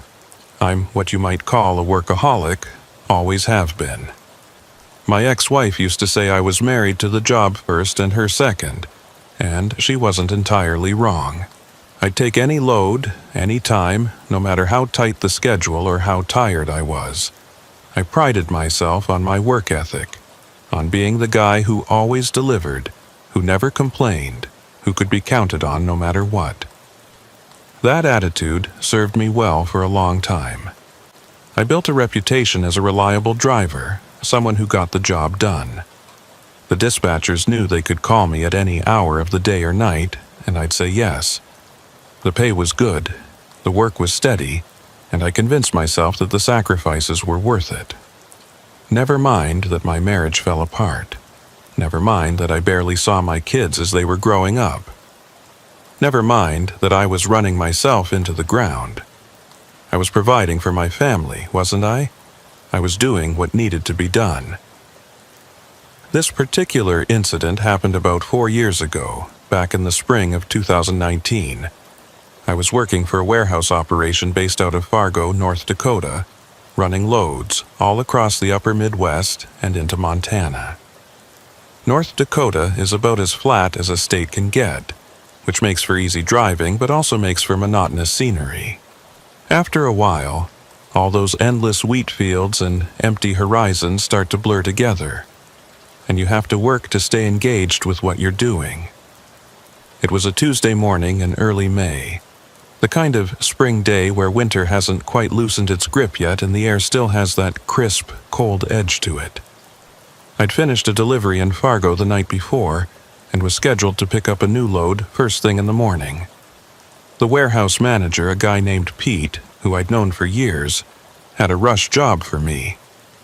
Computer equipment and electronics headed for a distribution center in Billings, Montana.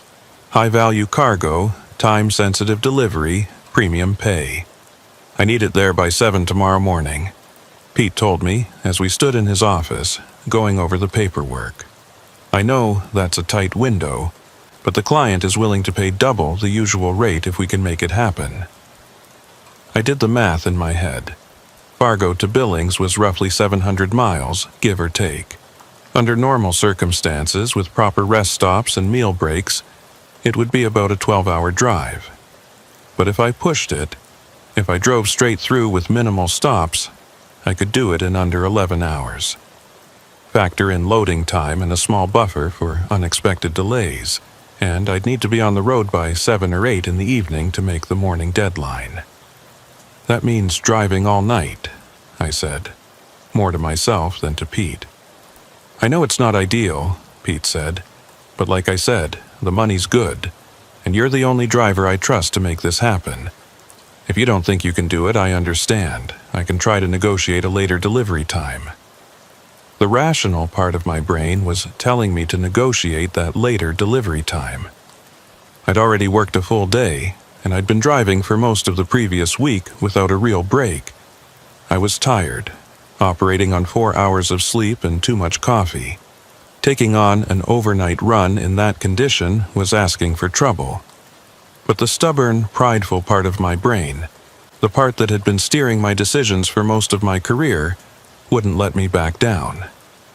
I was Kevin, the guy who always delivered, who never said no, who could handle anything the job threw at him. Plus, double the usual rate was too good to pass up. That money could go toward the college fund I was building for my youngest daughter, or toward the debt I was still paying down from the divorce. I can do it, I said, and Pete's face broke into a relieved smile. I knew I could count on you. Load's ready to go whenever you are. Just need your signature here and here.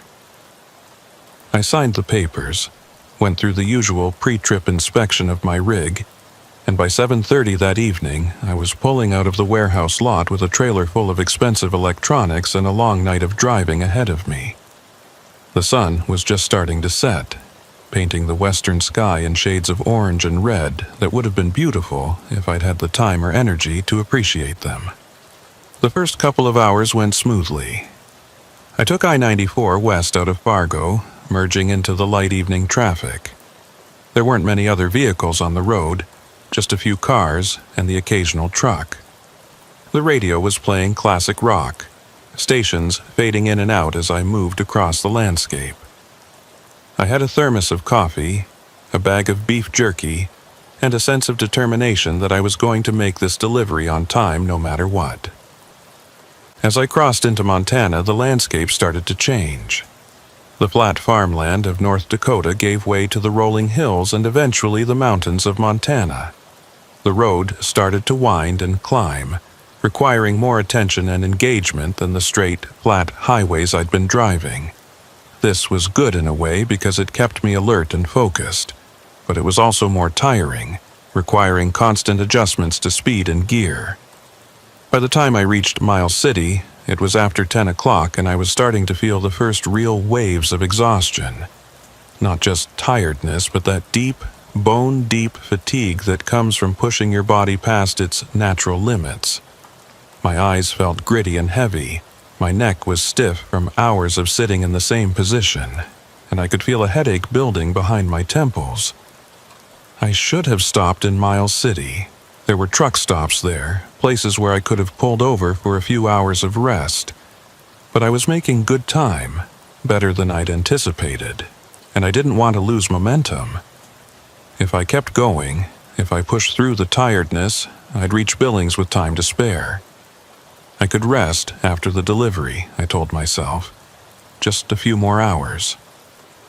I pulled into a gas station to refuel and use the bathroom. While the diesel was pumping, I went inside and bought 2 more energy drinks and a large coffee. The clerk, a young kid who couldn't have been more than 20, gave me a concerned look. "You driving all night?" he asked. "That's the plan. Be careful out there. Roads get pretty empty after midnight. Not much between here and Billings except a whole lot of nothing." I thanked him for the advice and headed back to my truck. I downed one of the energy drinks before I even left the parking lot, feeling the caffeine and sugar hit my system like a small jolt of electricity. It helped, temporarily at least. I felt more alert, more focused. I could do this. The highway between Miles City and Billings is a lonely stretch of road, especially at night. It cuts through a landscape that's somewhere between high plains and mountains, with forests on either side, and the occasional small town or ranch breaking up the emptiness. During the day, it's scenic in a stark, austere way. At night, it's just dark. The kind of darkness that swallows up your headlights and presses in from all sides. I kept the radio on, switching between stations as they faded out, trying to maintain some connection to the outside world. But eventually, even that became too much effort, and I turned it off. The silence was absolute except for the rumble of the engine and the whisper of tires on asphalt. It was just me and the road and the darkness. That's when the real struggle began. The caffeine from the energy drink was starting to wear off, and the exhaustion was coming back stronger than before. My eyelids felt like they had weights attached to them. My vision would blur if I stared at the road for too long. Most concerning, I started to experience what I'd later learn were microsleeps, brief episodes of unconsciousness lasting just a few seconds, where my brain would simply shut down despite my best efforts to stay awake. The first time it happened, I jerked awake to find my truck drifting toward the shoulder. The sound of the rumble strips, those grooved edges of the highway that make a loud noise when you drive over them, shocked me back to full consciousness. My heart was pounding, adrenaline flooding my system as I corrected course and got back into my lane. "Jesus," I muttered, gripping the steering wheel tighter. "Stay awake, Kevin, stay awake." I tried all the usual tricks. I rolled down the windows, letting the cold night air blast into the cab. I turned the music back on, cranking the volume up loud. I started doing mental exercises, counting backwards from 100 by 7s, reciting song lyrics, anything to keep my brain engaged. It helped, but only marginally.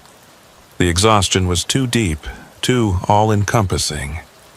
That's when I remembered the smelling salts. My buddy Tristan had given them to me years ago, when I first started taking these long overnight hauls.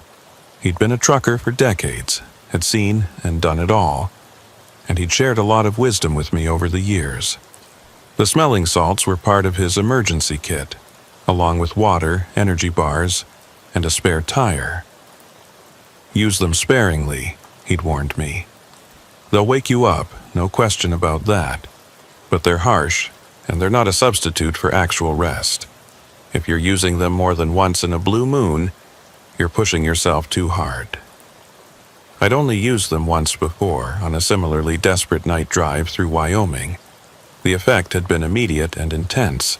A burning sensation in my nose and throat, watering eyes, and a sudden rush of alertness that felt almost chemical in its intensity. It wasn't pleasant, but it was effective. I reached into the storage compartment between the seats and felt around until I found the small bottle. I unscrewed the cap, held it up to my nose, and took a deep breath of the ammonia-based crystals inside. The reaction was instant and violent. My head snapped back, tears streamed from my eyes. My sinuses burned like I'd inhaled fire. For a few seconds I couldn't breathe, couldn't think, could only experience the intense, overwhelming sensation of the smelling salts doing their job. Then, just as suddenly as it had come, the sensation began to fade, leaving behind a crystal-clear alertness that was almost shocking in its completeness. I was awake, really, truly awake for the first time in hours. The exhaustion was still there, lurking at the edges of my consciousness, but it was pushed back, held at bay by the chemical cocktail now coursing through my system. I could do this. I could make it to Billings. I pressed down on the accelerator, picking up speed, determined to cover as much ground as possible while this artificial alertness lasted. The highway stretched out before me, empty and dark, cutting through the forest like a ribbon of asphalt through an ocean of trees. My headlights, which I really needed to upgrade but kept putting off, carved out a weak cone of visibility in the darkness ahead. That's when I saw it. A shape in the road ahead, maybe 200 yards distant. At first, I thought it might be an animal, a deer or an elk, both common in this area. I eased off the accelerator, not wanting to hit anything at highway speed. As I got closer, though, I could see that it wasn't an animal. It was something else. Something purple. My tired brain struggled to process what I was seeing. As my headlights finally illuminated it clearly, I realized it was a dress. A woman's dress, purple with some kind of pattern on it, lying in the middle of the road like someone had just dropped it there. I felt a chill run down my spine that had nothing to do with the cold air coming through the windows. This was wrong. This was very wrong. Why would there be a dress in the middle of a highway, in the middle of the night, in the middle of nowhere? I slowed down even more, crawling past the dress at maybe 20 miles an hour, my eyes scanning the surrounding darkness for any sign of what might have happened. Had there been an accident, a crime, a simple case of something falling out of someone's vehicle? None of the explanations that came to mind felt satisfactory. I should have stopped right there. Should have called 911, reported what I'd seen, let the authorities handle it. But I didn't. I kept driving, telling myself that it was probably nothing, that stopping would just delay my delivery, that I didn't have time to get involved in whatever situation had led to a dress being in the middle of the highway. About a quarter mile further down the road, I saw something else. A pair of shoes, women's shoes with heels, sitting neatly side by side on the center line like someone had carefully placed them there. The chill I'd felt earlier intensified into something approaching fear. One piece of clothing could be an accident, a fluke, something that fell out of a vehicle. But two suggested something deliberate, something planned. I slowed my truck to a crawl, my hazard lights now flashing as I tried to make sense of what I was seeing. The shoes looked expensive, the kind you'd wear to a nice restaurant or a formal event. They were too nice to have been abandoned by accident. Someone had put them there, arranged them carefully, and then left. But where was that someone? I scanned the roadside looking for any sign of a person or a vehicle, but there was nothing except trees and darkness. The forest pressed in from both sides, thick and impenetrable in the night. If someone was out there, I couldn't see them. My training, the little voice of caution that had kept me alive and safe for 15 years on the road, was screaming at me to call the police and keep driving. Don't stop, don't investigate, don't get involved, just report it and move on. But there was another voice too, a more primal voice that was concerned about whoever might need help. What if someone had been in an accident? What if they were hurt, wandering around in the woods, unable to call for help? What if by driving past I was condemning them to a night in the cold Montana wilderness? I compromised by continuing to drive slowly, my eyes peeled for any other signs of what might have happened. If I saw more clothing, if I saw any indication that someone was in danger, I'd stop and investigate more thoroughly. But if this was just a weird coincidence, just some strange artifacts left by passing vehicles, I'd report it to the authorities and continue with my delivery. A few hundred yards further down the road, I got my answer. More clothes. A lot more clothes. There was a pile of them on the shoulder, visible in the glow of my headlights. Men's clothes, women's clothes, even what looked like children's clothing. Shirts and pants and jackets, all heaped together like someone had gone through their entire wardrobe and just tossed it out the window.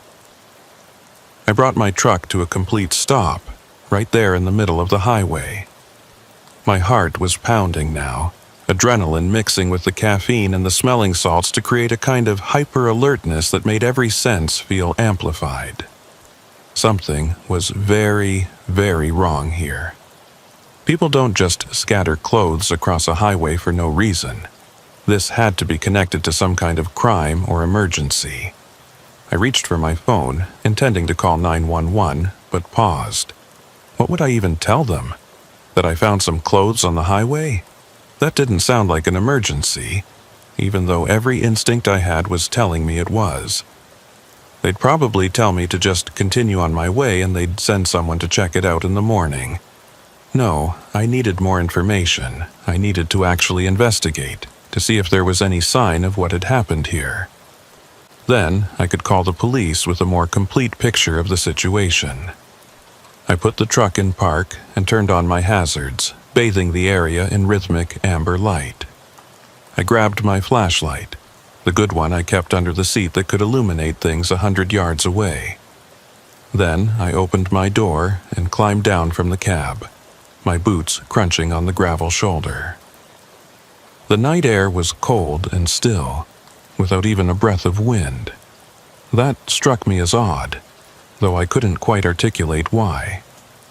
Montana nights usually had at least some breeze, especially in the spring.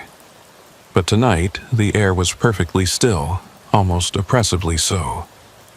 It felt like the entire world was holding its breath, waiting for something to happen. I walked over to the pile of clothes, shining my flashlight beam over them, trying to understand what I was looking at. There were definitely children's clothes mixed in with the adult clothing. A small jacket with cartoon characters on it. Tiny shoes that couldn't have belonged to anyone older than 5 or 6. The sight of them made my stomach clench with worry. Where were the kids these clothes belonged to? I bent down to examine the pile more closely, being careful not to disturb anything in case this turned out to be a crime scene. The clothes were dry, not wet with rain or dew, which suggested they hadn't been here very long. Some of them looked expensive, designer brands that you wouldn't just throw away. This wasn't someone dumping old clothes they didn't want anymore.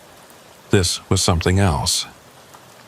I straightened up and swept my flashlight beam across the surrounding area, looking into the woods on either side of the highway. The trees were thick here, mostly pine and fir, their branches creating a dense canopy that blocked out what little moonlight there was. I couldn't see more than 20 or 30 feet into the forest before the darkness became impenetrable. "Hello," I called out, my voice sounding strange and small in the vast silence. Is anyone out here? Do you need help? No response. Just that eerie, oppressive silence pressing in from all sides. I stood there for maybe 30 seconds, listening intently for any sound. A voice calling back, footsteps, anything. But there was nothing. I was about to give up and call the police when I heard it. A sound from the woods to my left, deeper in the forest. It was hard to identify at first, muffled by distance and trees. But as I focused on it, as I really listened, I realized what it was: a child screaming. The sound of that scream hit me like a physical blow. It was high-pitched and terrified, the unmistakable sound of a child in distress. Every parental instinct I had, every protective impulse that had been dormant since my own kids had grown up and moved out, came roaring back to life. Someone's child was out there in those woods, scared and alone and crying for help. I didn't think, didn't pause to consider that this might be a trap or a trick. Didn't remember all the warnings about how criminals sometimes lure good Samaritans into dangerous situations.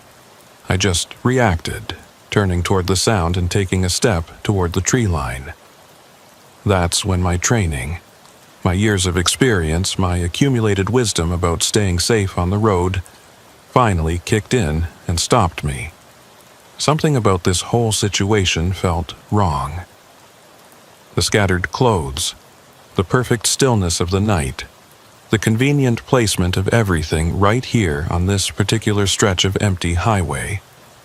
It was too perfect, too staged, like someone had set up a scene and was waiting for an audience. I stood there frozen, torn between the instinct to help and the instinct to protect myself. The scream came again, just as urgent, just as terrified. It was closer to the road than I'd initially thought, maybe only 50 or 60 yards into the woods. I could get there in less than a minute if I ran, but should I? I pulled out my phone and dialed 911.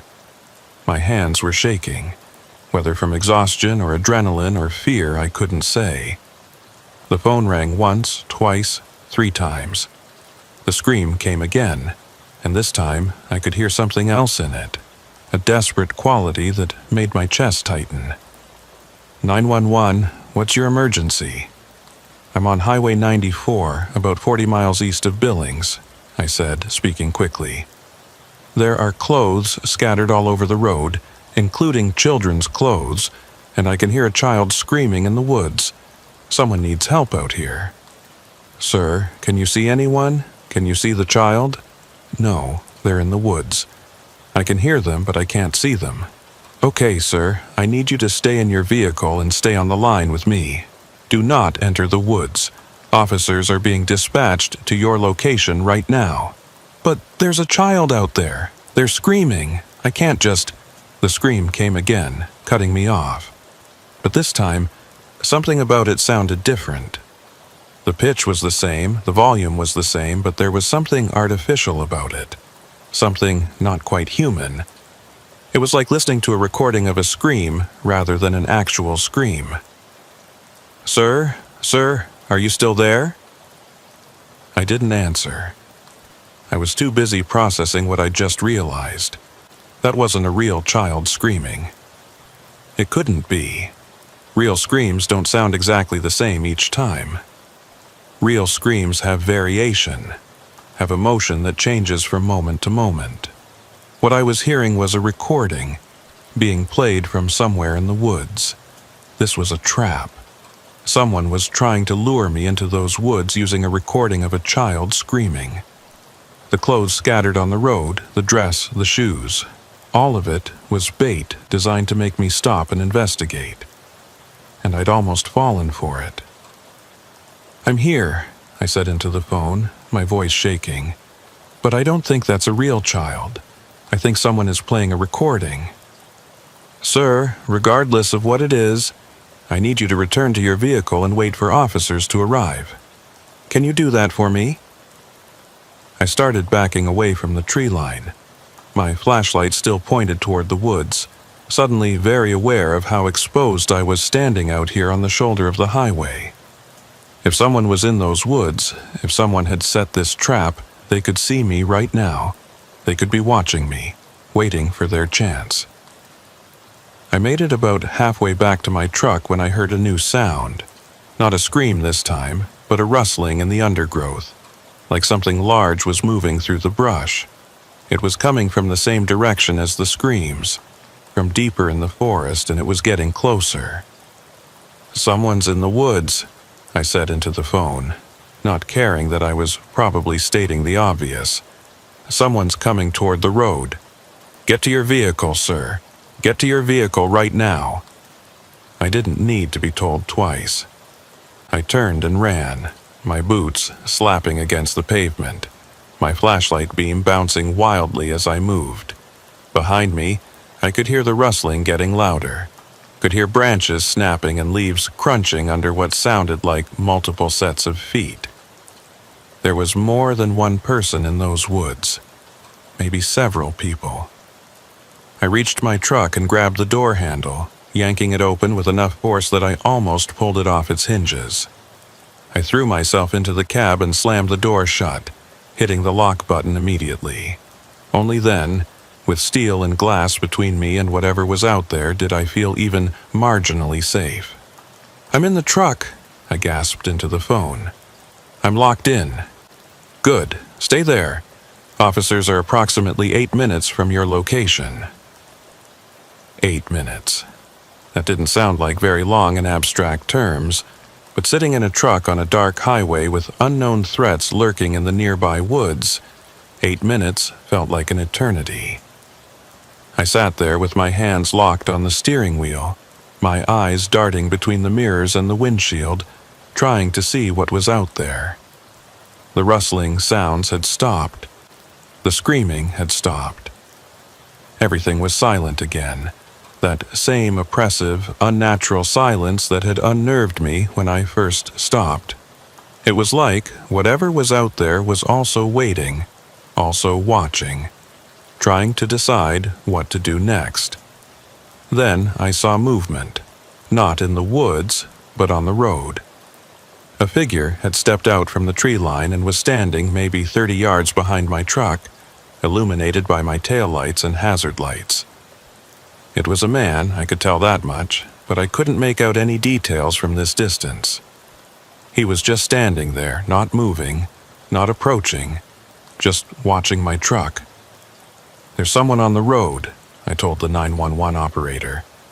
"Behind my truck, a man. Can you describe him?" "It's too dark. I can just see a silhouette." We stayed like that for what felt like forever, but was probably only 30 seconds. Him standing there watching, me sitting in my truck trying to decide what to do. Should I drive away? Should I stay put and wait for the police? Should I try to get a better look at him? The decision was made for me when I saw something that made my blood run cold. The man raised his right hand, and in it was a long, dark object. Even from this distance, even in the poor lighting, I could tell what it was. A rifle. "He has a gun," I shouted into the phone. "He's got a rifle." "Do not engage, sir. Put your truck in gear and drive away from the scene. Officers will intercept you further down the road." I didn't need to be told twice. My hand was already reaching for the gear shift, my foot already pressing down on the accelerator. But before I could get the truck moving, something happened that I still don't fully understand. The man with the rifle took a few steps forward, getting into better light from my truck's hazards. And that's when I got my first clear look at him. He was short, maybe 5'6", with a stocky build. He was wearing overalls and work boots, and he was holding what looked like a small camping shovel in his left hand, along with that rifle in his right. But what struck me most was his expression. He didn't look threatening or aggressive. He looked worried, almost desperate. He raised his left hand, the one with the shovel, and started waving it over his head. His mouth was moving, like he was shouting something, but I couldn't hear what through the closed windows and over the sound of my idling engine. "Wait!" I heard faintly. Wait, don't go. Was this guy seriously trying to get me to stop after everything that had just happened? After the trap with the clothes and the fake screaming? After he'd come out of the woods with a gun? What kind of insane logic was that? I threw the truck into gear and pressed down hard on the accelerator. The rig lurched forward, picking up speed quickly. In my side mirror, I watched the man take a few running steps after me, still waving his hand, still shouting something I couldn't hear. Then he stopped, turned, and ran back toward the woods. I kept my foot pressed to the floor, pushing the truck faster than I should have on this winding mountain highway, not caring about the speed limit or safety or anything except putting distance between myself and whatever the hell that had been. My heart was pounding so hard I could hear it over the sound of the engine. My hands were slick with sweat on the steering wheel. Every shadow, every dark patch alongside the road made me flinch, made me think something was about to jump out in front of me. Sir, are you still there?" The 911 operator's voice brought me back to the moment. "Yeah, I'm here. I'm driving. I'm getting away from there." "Good. Continue east on Highway 94. You should see flashing lights in approximately 3 minutes. Those are our officers coming to meet you." 3 minutes. I could do 3 minutes. I focused on the road ahead, on the white lines marking the lanes, on the simple act of driving and not thinking about what had just happened. But my mind wouldn't cooperate. It kept replaying those moments over and over. The scattered clothes, the recorded scream, the man with the rifle, the desperate look on his face. What had that been? What was that man doing out there? Why set up such an elaborate trap? And if it was a trap, why had he looked so worried when I'd driven away? The questions spiraled through my tired brain, finding no purchase, no answers that made sense. I'd been on the road for 15 years, had seen and experienced a lot of strange things, but nothing like this. This was beyond strange. This was terrifying in a way I couldn't quite articulate. True to the operator's word, I saw flashing blue and red lights ahead after about 3 minutes of driving. 2 police cruisers were approaching from the opposite direction, and they crossed the median to pull in behind me. I slowed down and pulled onto the shoulder, putting the truck in park but keeping the engine running. I wasn't getting out of this cab until I was sure it was safe. One of the officers approached my driver's side window, and I rolled it down about halfway. He was young, probably in his late 20s, with short brown hair and a serious expression. "Are you the trucker who called 911? He asked. "Yeah, that's me, Kevin Morrison." "I'm Deputy Harris. Are you injured? Did anyone harm you?" "No, I'm fine, just scared. There was a man back there with a gun, and someone was playing a recording of a child screaming, and there were clothes all over the road." The words were tumbling out faster than I could organize them, and I had to stop and take a breath. "Okay, Mr. Morrison, I need you to calm down and tell me exactly what happened, from the beginning." So I did. I told him about the dress, the shoes, the pile of clothes with children's clothing mixed in. I told him about the screaming that turned out to be a recording. I told him about the man with the rifle and the shovel who'd emerged from the woods. I told him everything I could remember, trying to be as detailed and accurate as possible. Deputy Harris listened without interrupting, occasionally making notes in a small notebook. When I finished, he looked at me with an expression I couldn't quite read. "And this man, the one with the rifle, did he point it at you? Did he make any threatening moves? He had it in his hand, but no, he didn't point it at me. He actually looked like he wanted me to stop, like he was trying to flag me down or something. But I wasn't going to stick around to find out what he wanted." "You did the right thing," Deputy Harris said. "We're going to head back to that location and investigate. In the meantime, I need you to follow Officer Rodriguez here." He gestured to the second police car. "To the station in Billings. We'll need a full statement from you, and we may have some follow-up questions." But I have a delivery to make. I'm supposed to be in Billings by 7 this morning, and I'm already behind schedule. I understand, but this is a potential criminal matter. We need your cooperation. It shouldn't take more than an hour or two." I wanted to argue, wanted to insist that I couldn't afford the delay, that my job depended on making this delivery on time. But I also understood that what I'd witnessed was serious. Someone had set up an elaborate trap on a public highway, using children's clothing and fake distress calls to lure in victims. That was the kind of thing that could get people killed. I had a responsibility to help the police figure out what was going on. "Okay," I said. "Lead the way." The Billings police station was a modern, efficient-looking building on the north side of town. I followed Officer Rodriguez into the parking lot and found a spot for my rig, then followed him inside. Despite the late hour, it was now after 2 in the morning, the station was bustling with activity. Officers were coming and going, phones were ringing, and there was a general sense of organized chaos that suggested something big was happening. Officer Rodriguez led me to a small interview room and asked me to wait. The room was exactly what you'd expect from 1,000 police procedurals on TV. Plain walls painted in institutional beige, a metal table bolted to the floor, uncomfortable chairs, and a large mirror on one wall that was obviously two-way glass. I sat down, suddenly aware of how exhausted I was. The adrenaline that had been keeping me going was starting to wear off, and the exhaustion underneath was crushing. I must have dozed off because the next thing I knew, someone was gently shaking my shoulder.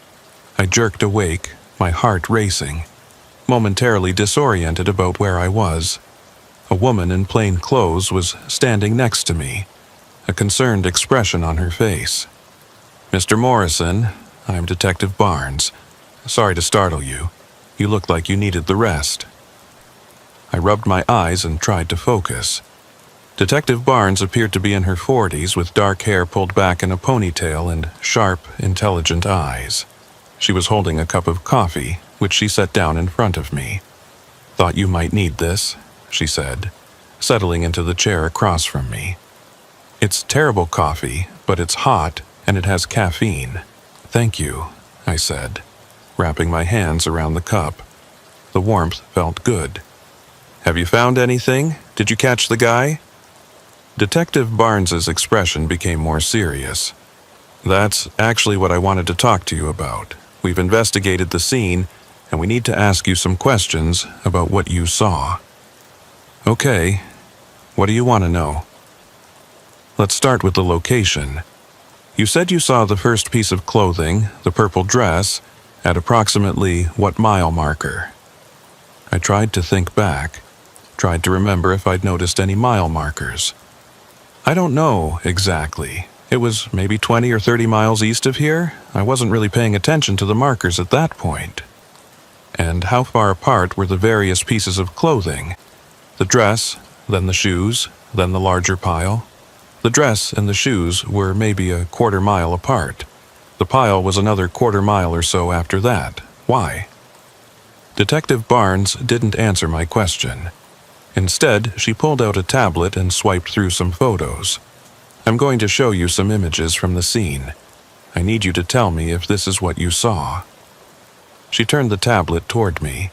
The first photo showed a highway at night, illuminated by police floodlights. I could see the double yellow line, the shoulder, and the tree line beyond. But there was no clothing visible anywhere in the frame. "That's the location?" I asked. "According to the coordinates from your 911 call, yes. This is where you reported seeing the pile of clothing. But there's nothing there." "Exactly." She swiped to another photo. "This is approximately a quarter mile west, where you said you saw the shoes." Again, an empty highway. No shoes, no clothing, nothing. "I don't understand," I said, feeling a cold knot forming in my stomach. They were there. I saw them, the dress, the shoes, the pile of clothes with the children's clothing mixed in. I saw all of it. Mr. Morrison, we have thoroughly searched the entire area you described. We used police dogs. We had officers walking the shoulders and checking the tree line. We even had a helicopter with thermal imaging fly over the area. We found no clothing, no evidence of any clothing, nothing. I stared at her, unable to process what she was telling me. That's impossible. I saw it. I stopped my truck and got out and looked at the pile. I was standing maybe 10 feet away from it. We did find evidence that a vehicle had stopped at that location. There were tire marks that matched the type of tires on your truck, and we found your footprints on the shoulder, right where you said you'd gotten out to investigate. But there was no clothing, Mr. Morrison. Nothing. Then someone removed it. The man with the rifle, he must have gone back and picked it all up after I drove away. That's possible, Detective Barnes conceded. But that would have required significant time and effort. You drove away and immediately encountered our officers, correct? 3 minutes, according to the timeline. Something like that, yeah. So, this individual would have had, at most, 3 or 4 minutes to collect dozens of pieces of clothing scattered over several hundred yards of highway, then disappear back into the woods before our officers arrived at the scene. Does that seem realistic to you? I wanted to say yes. Wanted to insist that it was possible, that someone could have done that if they were fast and motivated. But even as I was formulating the argument, I knew how weak it sounded. 3 minutes wasn't enough time to collect that much clothing, especially not in the dark. What about the recording? I asked. The fake child screaming? You must have found the device that was playing it. We found no such device. We searched the woods extensively, particularly in the area where you said you heard the sounds originating from. Nothing. The cold knot in my stomach was growing, spreading through my chest. I heard it. I know I heard it. It was a child screaming, or at least a recording of one. I believe you, Detective Barnes said, and her tone was gentle, almost sympathetic. I believe you heard something and saw something, but I'm trying to understand what that something was. What are you saying? You think I made it up? That I hallucinated the whole thing? Mr. Morrison, how long had you been driving before you encountered the clothing? I don't know. Since 7:30 or 8 that evening. So, approximately 6 hours of continuous driving at that point? Yeah, something like that. And you told Officer Harris that you'd used smelling salts to stay awake, is that correct? I felt my face flush. I was tired. I needed something to keep me alert. How many times had you used them that night? Just once. Maybe an hour before I saw the dress. Detective Barnes made a note on her tablet. Mr. Morrison, I'm going to be frank with you. Smelling salts, especially ammonia-based ones, can have neurological effects when used in conjunction with extreme fatigue. They can cause confusion, visual disturbances, even hallucinations in some cases. I wasn't hallucinating, I said, my voice rising. I know what I saw. There were clothes on that highway, and there was a man with a rifle, and someone was playing a recording of a child screaming. The man with the rifle, Detective Barnes said, pulling up another image on her tablet. Can you describe him again? As much detail as you can remember. I closed my eyes, trying to visualize him. Short, maybe 5'6", stocky build, red hair, I think, though it was hard to tell in that lighting. He was wearing overalls and work boots. He had a small shovel in one hand and what looked like a hunting rifle in the other. And his facial features? Can you describe those? I tried, but the details wouldn't come into focus. I could remember the general impression, the worried expression, the desperate quality to his movements, but the specific features of his face remained frustratingly vague. Had he had a beard? I thought maybe, but I couldn't be sure. What color were his eyes? No idea. The more I tried to remember details, the more they slipped away, like trying to hold on to a dream after waking. I can't, I admitted finally. It was dark, and I only saw him clearly for a few seconds. But I know I saw him. He was real. Detective Barnes was quiet for a long moment, studying me with those sharp, intelligent eyes.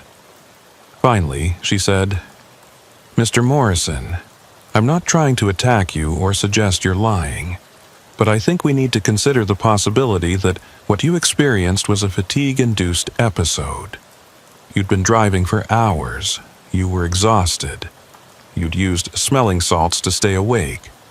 Those are all factors that can affect perception and cognition. So, you're saying I imagined the whole thing? I'm saying that your brain, under extreme stress and deprivation, may have interpreted ambiguous stimuli as something more concrete than it actually was. Maybe there was a piece of trash on the road that looked like a dress in your headlights. Maybe an animal in the woods made a sound that your tired brain interpreted as a child screaming, and the man with the rifle might have been a combination of shadows and expectations." I wanted to argue with her, wanted to insist that I knew the difference between reality and hallucination, that I wasn't so far gone that I'd imagine an entire scene, complete with props and a human antagonist. But doubt was creeping in, working its way through my certainty like water through cracks in concrete. Had I really seen those things? Or had my exhausted, chemically altered brain filled in details that weren't actually there? I'd been so tired, beyond tired really, functioning on fumes and chemicals and sheer stubbornness. Was it possible that I'd experienced some kind of breakdown? That the whole incident was a product of my own failing mind rather than an external threat? "I need you to understand something," Detective Barnes continued. "This isn't uncommon. We see it fairly regularly with long-haul drivers who push themselves too hard. The isolation, the fatigue, the monotony of the highway, it all adds up. And when you throw in stimulants or other chemicals, well, things can get strange." "But I called 911, I said weakly. "The operator heard me describe what was happening. You called 911 and reported what you believed you were seeing and hearing. That's not in dispute, but it doesn't necessarily mean those things were objectively real." I sat there in that interview room, holding my terrible coffee, trying to wrap my mind around what she was telling me. Had I really experienced some kind of fatigue-induced hallucination? Had I put myself in danger, called in the police, disrupted my delivery schedule, all because my brain had manufactured a threat that didn't actually exist? The more I thought about it, the more plausible it seemed. The convenience of the scene, the way everything had been laid out like props in a stage play, the fact that nothing remained when the police arrived, the vagueness of my memories when asked for specific details. It all pointed toward Detective Barnes's explanation being the correct one. "What happens now?" I asked. "Now you go complete your delivery if you still can, and then you go home and you get some real rest. And Mr. Morrison, I strongly suggest you reconsider your approach to this job. What you experienced tonight, whether it was real or not, is a warning sign. Your body and mind were telling you that you'd pushed too far. Next time you might not be so lucky." She stood up and gestured towards the door. "You're free to go. We'll file this as an unverified report, and we'll keep an eye on that stretch of highway for a while, just in case. But I think we're done here." I followed her out of the interview room, through the bustling station, and out to the parking lot where my truck was waiting. The sun was just starting to rise, painting the eastern sky in shades of pink and gold. A new day was beginning, and I'd spent the entire night driving and then sitting in a police station being told that I'd hallucinated a terrifying incident. I climbed into my truck, started the engine, and just sat there for a while. I still had a delivery to make, though I was now several hours behind schedule and would almost certainly face penalties for the delay. But more than that, I had some serious thinking to do about my career, my choices, and whether I was willing to keep pushing myself the way I had been. I completed the delivery in Billings, arriving at the distribution center just before 9 in the morning. The receiving manager was not happy about the delay, and he let me know it in no uncertain terms. I apologized, explained that there had been a police emergency, and took my reprimand without arguing. What was the point? I couldn't exactly tell him that I'd lost 3 hours because I'd maybe hallucinated a crime scene on the highway. After the delivery, I found a motel and crashed hard. I slept for 14 hours straight, the kind of deep, dreamless sleep that comes after your body and mind have been pushed past their breaking point. When I finally woke up, it was late at night and I felt groggy and disoriented, like I'd been drugged. I ordered room service, ate mechanically without tasting anything, and then lay in bed staring at the ceiling and thinking about what had happened. The thing about doubt is that once it gets its hooks into you, it's almost impossible to shake. Before my conversation with Detective Barnes, I'd been certain about what I'd experienced. Absolutely, completely certain. I'd seen the clothes, heard the screaming, encountered the man with the rifle. Those were facts, as real and solid as the truck I drove or the bed I was lying in. But now I wasn't certain about anything. Every time I tried to recall the details of that night, they seemed to shift and blur, like trying to remember a dream. The purple dress. Had it really been purple, or was I just assuming that because Detective Barnes had mentioned I'd described it as purple? The pile of clothes. Had there really been children's clothing mixed in, or had my tired brain added that detail to make the situation seem more urgent, more dangerous? And the man with the rifle, the one who'd looked so worried and desperate. The more I tried to visualize his face, the less clear it became. Had he been real, or had he been a shadow, a tree branch, a trick of the light that my exhausted mind had interpreted as a human figure? I wanted to believe I hadn't hallucinated it. I wanted to trust my own perceptions and memories. But I also had to acknowledge that I'd been in no condition to trust those perceptions. I'd been awake for over 24 hours, I'd driven for 11 hours straight, and I'd inhaled ammonia-based smelling salts to stay conscious. Those weren't conditions that led to reliable observations. The next day, I called Pete, my dispatcher, and told him I needed some time off. I expected him to argue, to tell me that I was under contract and had deliveries scheduled, but instead he was surprisingly understanding. "Kevin, I heard about what happened," he said. "The police called me to verify your employment and your schedule. Are you okay?" "I don't know," I answered honestly. "I think maybe I pushed myself too hard." "Yeah, I think maybe you did. Look, take a week. Take 2 weeks if you need them. I'll redistribute your loads to other drivers. Just focus on getting your head straight." "Thanks, Pete. I appreciate it."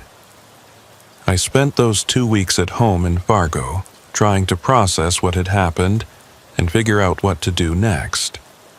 I read articles about fatigue-induced hallucinations, about the effects of sleep deprivation on cognitive function, about the ways that stimulants can interact with exhaustion to create false perceptions. The more I read, the more convinced I became that Detective Barnes had been right. I'd experienced some kind of episode, a break from reality brought on by pushing my body and mind too far. But a small part of me, a stubborn, nagging voice in the back of my mind, wouldn't let it go. That voice kept insisting that what I'd seen had been real. That voice kept asking why the police hadn't found any evidence if someone had really set up an elaborate trap on that highway. That voice kept wondering if maybe, just maybe, I'd stumbled onto something that someone had gone to great lengths to cover up. I tried talking to Tristan about it, my old mentor who'd been driving trucks for decades. We met for coffee at a diner in Fargo, and I laid out the whole story for him. He listened without interrupting, his weathered face thoughtful as I described the clothes, the screaming, the man with the rifle. When I finished, he was quiet for a long moment. Then he said, "Kevin, I'm going to tell you something that might not make you feel better. I've been driving for 35 years. In that time, I've seen some strange shit out on those highways.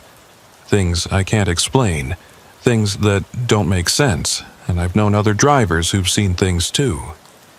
Things that disappear before anyone else can verify them. You think I really saw something? That it wasn't just fatigue?" "I think it doesn't matter," Tristan said. "Whether you saw something real or whether your brain manufactured it, the result is the same. You were in a state where you couldn't trust your own perceptions. And that's dangerous, Kevin. That's how people die out there.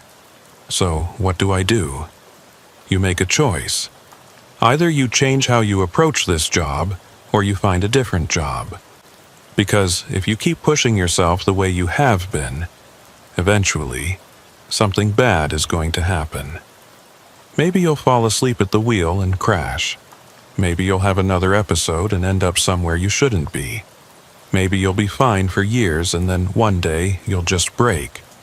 But something will happen, Kevin. That's a guarantee." His words hit me hard because I knew he was right. I'd been living on borrowed time, operating at a level of exhaustion and stress that wasn't sustainable. The incident on Highway 94, whether it was real or hallucinated, was my wake-up call. I could either heed it or ignore it, but I couldn't pretend it hadn't happened. I made some changes. I started turning down the overnight runs, the rush jobs, the loads that required pushing through exhaustion to make the deadline. I started planning my routes better, building in adequate time for rest stops and meals. I threw away the smelling salts and committed to never using them again. If I was too tired to drive safely, I'd pull over and sleep. Consequences be damned. My income took a hit. Without the premium pay for overnight and rush deliveries, I was making maybe 30% less than I had been. But I was also sleeping better, feeling more alert, living a more sustainable lifestyle. The stress that had been my constant companion for years started to ease up.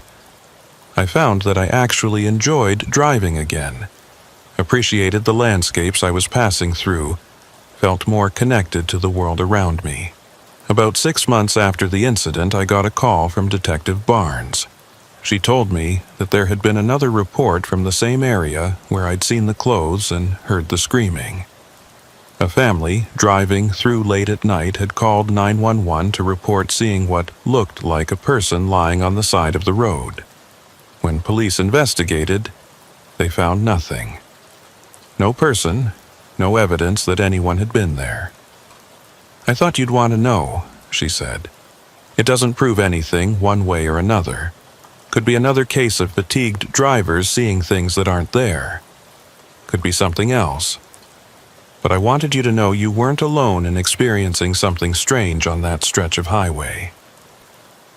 After we hung up, I sat with that information for a while. Another report from the same area, another sighting that couldn't be verified. It could mean I wasn't crazy, that there really was something happening on that highway. Or it could mean that particular stretch of road, with its isolation and darkness and long straight sections that lulled drivers into a kind of hypnotic state, was particularly conducive to fatigue-induced hallucinations. I realized it didn't matter which explanation was true. What mattered was that I'd learned my lesson. I'd learned the limits of my own endurance and the importance of respecting those limits. I'd learned that the money and the pride and the reputation weren't worth risking my life or my sanity. 4 years have passed since that night. 4 years of driving more carefully, resting more regularly, living a more balanced life. I'm still a trucker, still hauling freight across the country, but I'm a different kind of trucker than I was before. I'm the guy who actually follows the regulations about rest periods. I'm the guy who'll turn down a load if the schedule is unrealistic. I'm the guy who pulls over when he's tired instead of pushing through. Some of the younger drivers, the ones who still think they're invincible, they look at me like I'm getting soft. They take the loads I turn down. They drive the hours I won't drive. They pride themselves on their willingness to push harder than anyone else. I see myself in them, see the same stubborn pride and misplaced priorities that defined my earlier career. Sometimes I try to warn them.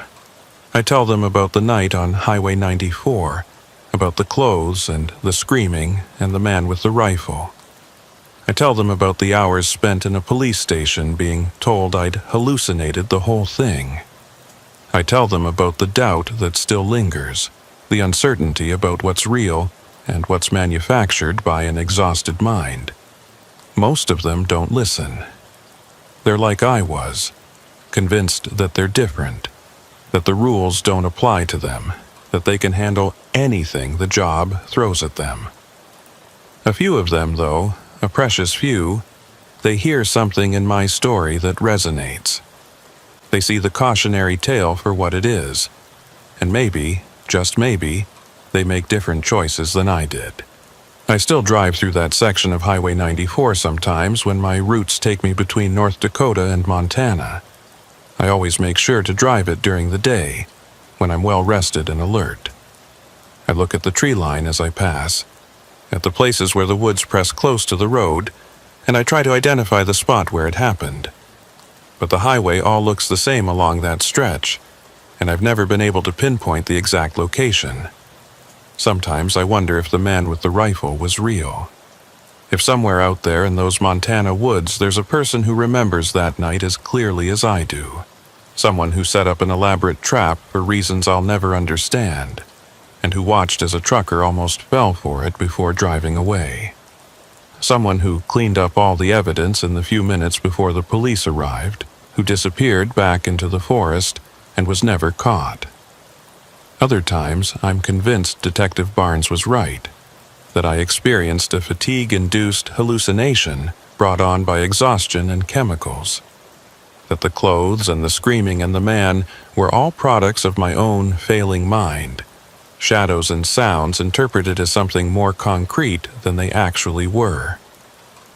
The truth is, I'll never know for certain what happened that night, and I've made peace with that uncertainty. What matters isn't whether the threat was real or imagined. What matters is that I was in a state where I couldn't tell the difference, and that's a dangerous place to be. The incident, whether it was real or not, showed me that I needed to change. And I did change. That's the important part. My youngest daughter is in college now, using the money I've saved over the years. My ex-wife and I are on better terms than we've been in years. I'm in better physical shape, sleeping better, feeling more like myself than I have in decades. These are all good things, positive changes that came from a negative experience. I still tell the story sometimes, at truck stops and rest areas, to other drivers who'll listen. I tell it as a cautionary tale, a warning about the dangers of pushing yourself too hard. I tell them about the clothes scattered on the highway, the recorded screaming from the woods, the man with the rifle who might or might not have been real. And I tell them about the lesson I learned, that no load is worth your life, no deadline is worth your sanity, no amount of money is worth losing your grip on reality. Some people think I'm exaggerating, making up details to make the story more dramatic. Some think I'm completely crazy, that the whole thing was obviously a hallucination and I should just admit it. But a few, the ones who've been out there on those lonely highways late at night, the ones who felt their own grip on reality start to slip when they've been driving too long. They understand. They know that whether the threat was real or imagined, it was real to me in that moment. And that's what matters. The highway stretches out before me, just like it does every day. Somewhere behind me is the past, the mistakes, the lessons learned the hard way. Somewhere ahead is the future, uncertain, but navigable. And here I am in the present, older and wiser and more careful, still driving but driving differently, still working but with better boundaries, still living but with greater awareness of my own limitations. I don't have all the answers. I don't know what happened that night on Highway 94. Was it a real threat or a hallucination? Was there a man with a rifle, or just shadows and exhaustion? I'll probably never know, but I know I survived it. I know I learned from it, and I know I'm a better driver, a better person, because of it. That has to be enough. And for me, 4 years later, it finally is.